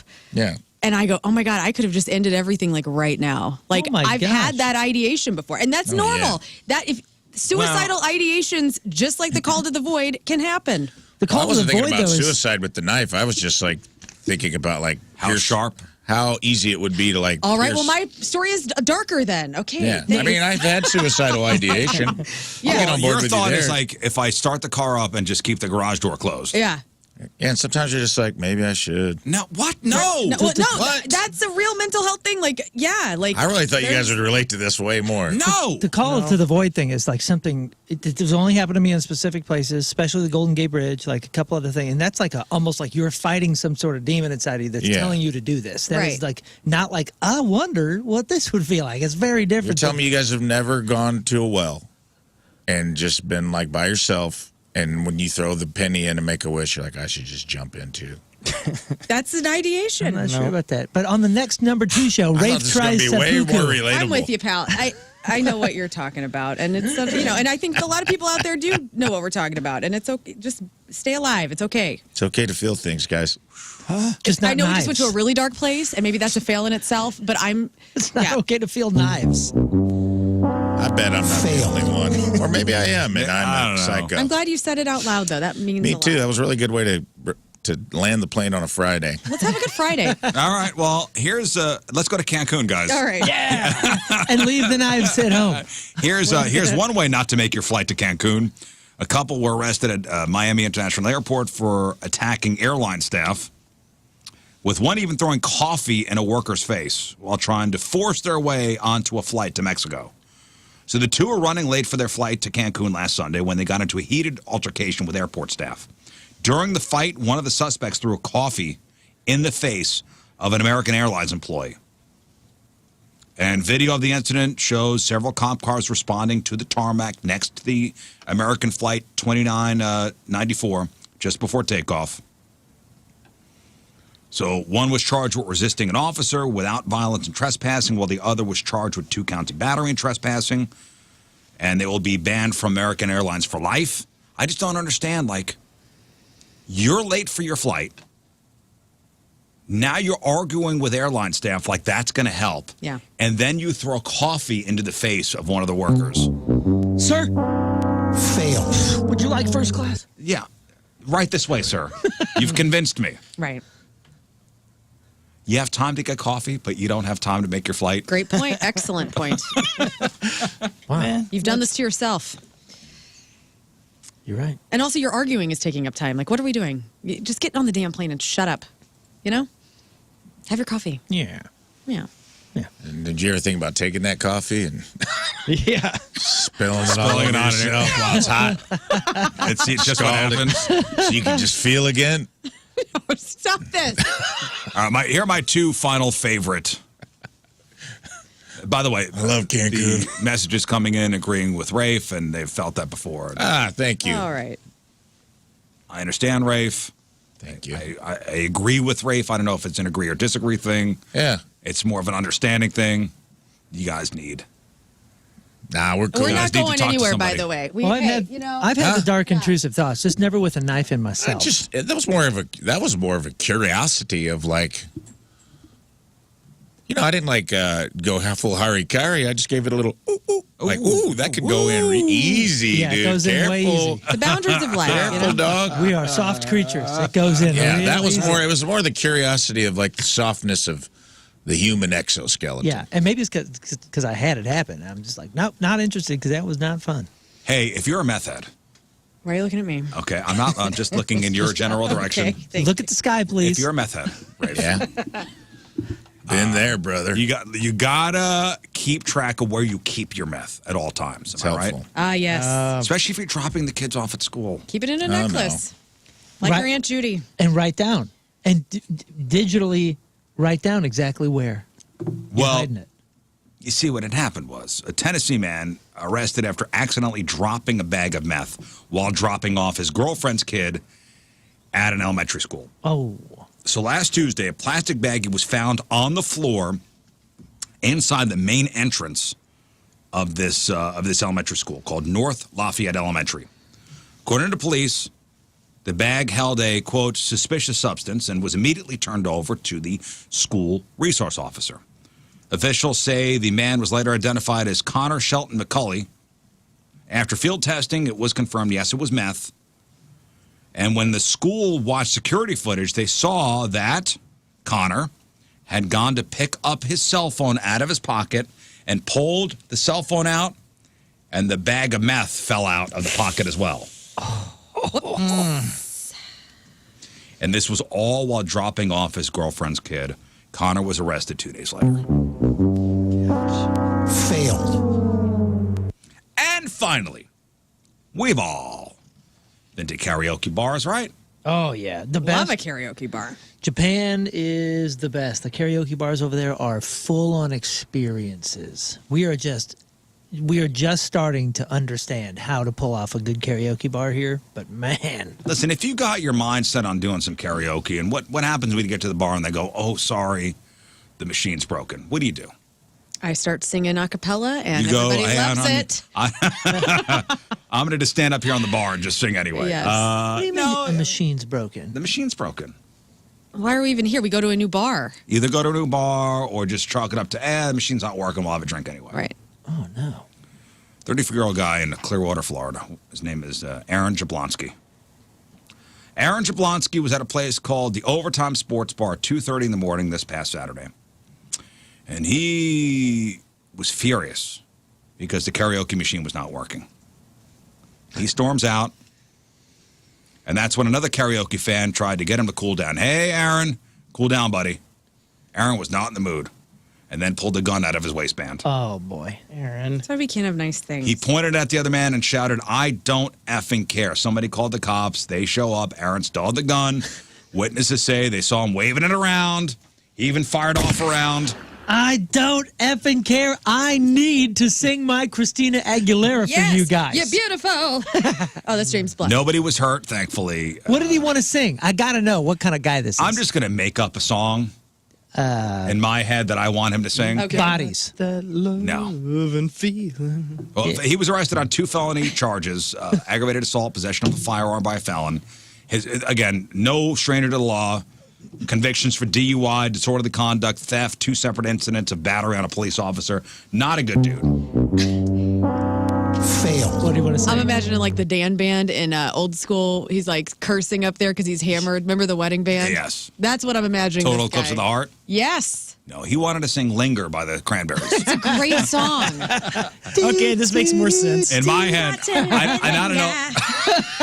He just loves the doo-doo-doos. In my mind, that's the song he wanted to sing. It's a great one. Oh, man. Do you have to? Do you have to let it linger? And those are your Friday fail stories. It was 2:30, by the way. They probably just turned the machine off. It's probably last call. We're like, Jablonski, it's last call. They're turning the machine off. We don't have time for the Cranberries. Jablonski. All right, Rafe's Ememoriam. After the break. It's 8:34. It is Friday. Traffic and weather. The moon coming at you. Traffic is brought to you by Golden Oak Lending. Do you need extra cash? Golden Oak Lending can convert your home's equity into cash in as little as 14 days. Let Golden Oak Lending cure your blues. We have delays. 255 southbound between Mousette and Camp Jackson. That's on the Illinois side, if you're unfamiliar. Your point forecast, very windy today. High of 67. Right now it's 45 at the Point Studio.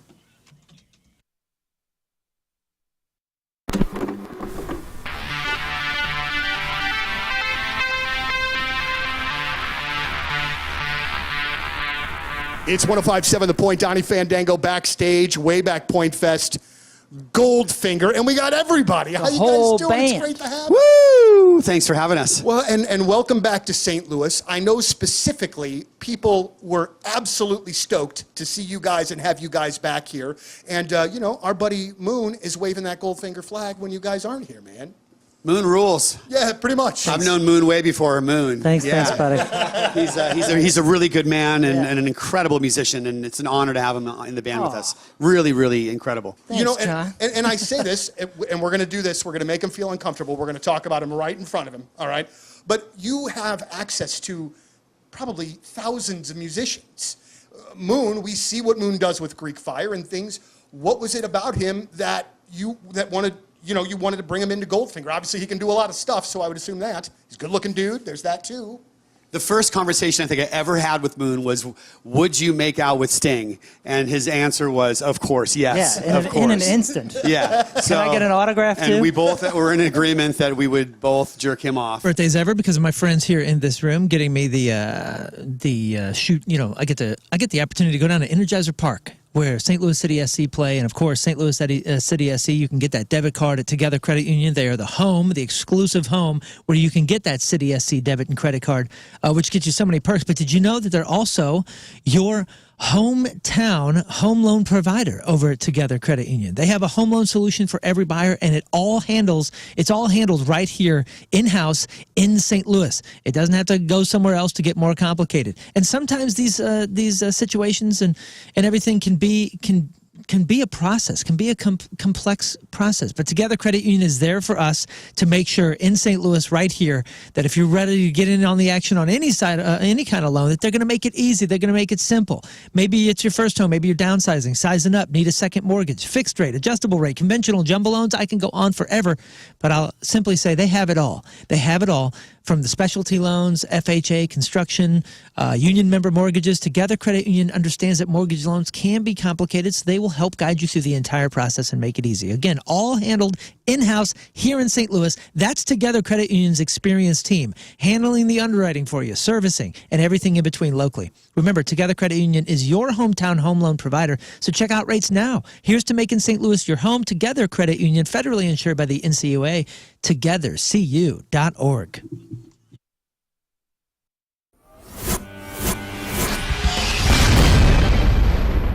All right, so here we are, way back Point Fest, the first interview of the day. It's Real Big Fish, everybody. Gentlemen, how are you? It's great to see you. Great to see you. Fantastic. Hello. Oh. Hey. Thank you. No, don't stop. No, more, please, more. It's really great to have you guys back. We have, over the years, done so many different things, so many shows. I did legitimately the worst stage intro I've ever done in my life at a Real Big Fish show at Mississippi Nights through no fault of your own. I came up on stage too late. Your cue music that night was Billie Jean from Michael Jackson. I'll never forget. And I'm getting up there and I'm doing my spiel. And Aaron, you came up behind me and were like, "Are you done yet, Donnie? Are you done? Are you done with the intro?" Yes, I am. Thank you. And then you guys went out and rocked it. But it's really great to have you here, man. Thank you guys for coming out. No, it was not your fault. No. Somebody probably told me wrong.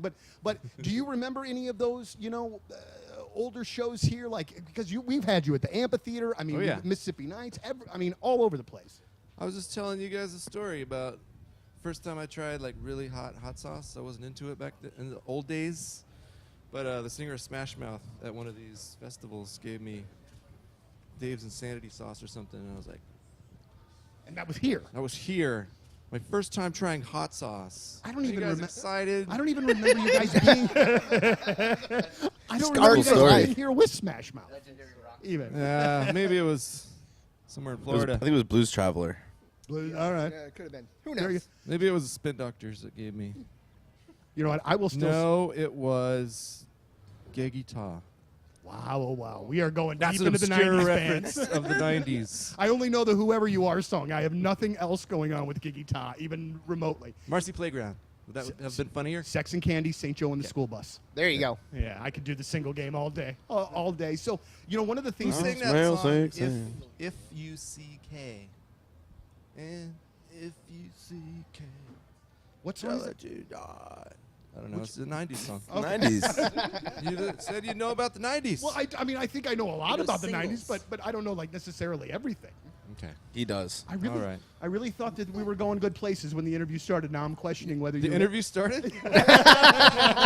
never a good sign. I was gonna tell a great story about hot sauce, but I blew it. Yep. Too late. I mean, it was a good story, unless it was from Florida, and then maybe it lost a little bit of its thunder. And hot sauce. I had so much to work with. Smash Mouth, hot sauce. There is a lot. Cats. I was going to ask you about how this band always has like the greatest horn section of all time, but now it does it. Yeah. Yeah. Yep, you're right. Wondering that too. but Chicago can suck it. Yeah. The band, not the city. The band. I bought my dad a Chicago box set for his birthday a few years ago. He was like, I already got all these. Shut up. It was like a 6-discer, man. It was the most old school Chicago that you could ever want. And Nice. He cherishes it. It's all the transit authority That's stuff. really cool. Yeah, but I never. That has been a band like my dad taught me so much about music, but that was one of those bands that when he put it on, I'd be like, oh no, this is not for me. But I think I'm wrong. I mean, Rock and Roll Hall of Fame band and everything else. Well, so you're like more of the Peter Cetera era, the power ballad. Okay. I'm going to tell you something, that there's nothing wrong with a good power ballad from time to time. Peter And Cetera the Peter Cetera song in Karate Kid 2 is pretty freaking great. It definitely is. I mean, it really is a pinnacle part of that movie as well. Can you sing a little bit of it for us? I am a man who will... All right, ladies and gentlemen, let's talk about Patricia's. It's where fun and fantasy meet. It's that time of year again. It's wedding season, so that means bachelorette parties. Ladies, if you're in charge of planning the bachelorette party, or you're in charge of, getting all the gift bag stuff, you go to Patricia's, of course. That's where you get the candy, the naughty dice, the corsets, and so much more. And if you have any questions, can't find something, feel free to ask any employee there. They're not going to judge you. Trust me, they've heard it all. Patricia's is where you go for the lotions, the lubes, the vibrating toys, the sexy costumes, the sexy lingerie. If you've been to the East Side and you see what those girls on stage are wearing, those stiletto heels, you get them at Patricia's. Things for the novice, things for the expert, and everything in between. And you have 3 very convenient Patricia's locations. St. Peter's, the Cave Springs exit, on Page, 3 miles east of the Westport Plaza, and at the corner of Grand and Gravois. For all your fun and adult toys, it's Patricia's, where fun and fantasy meet.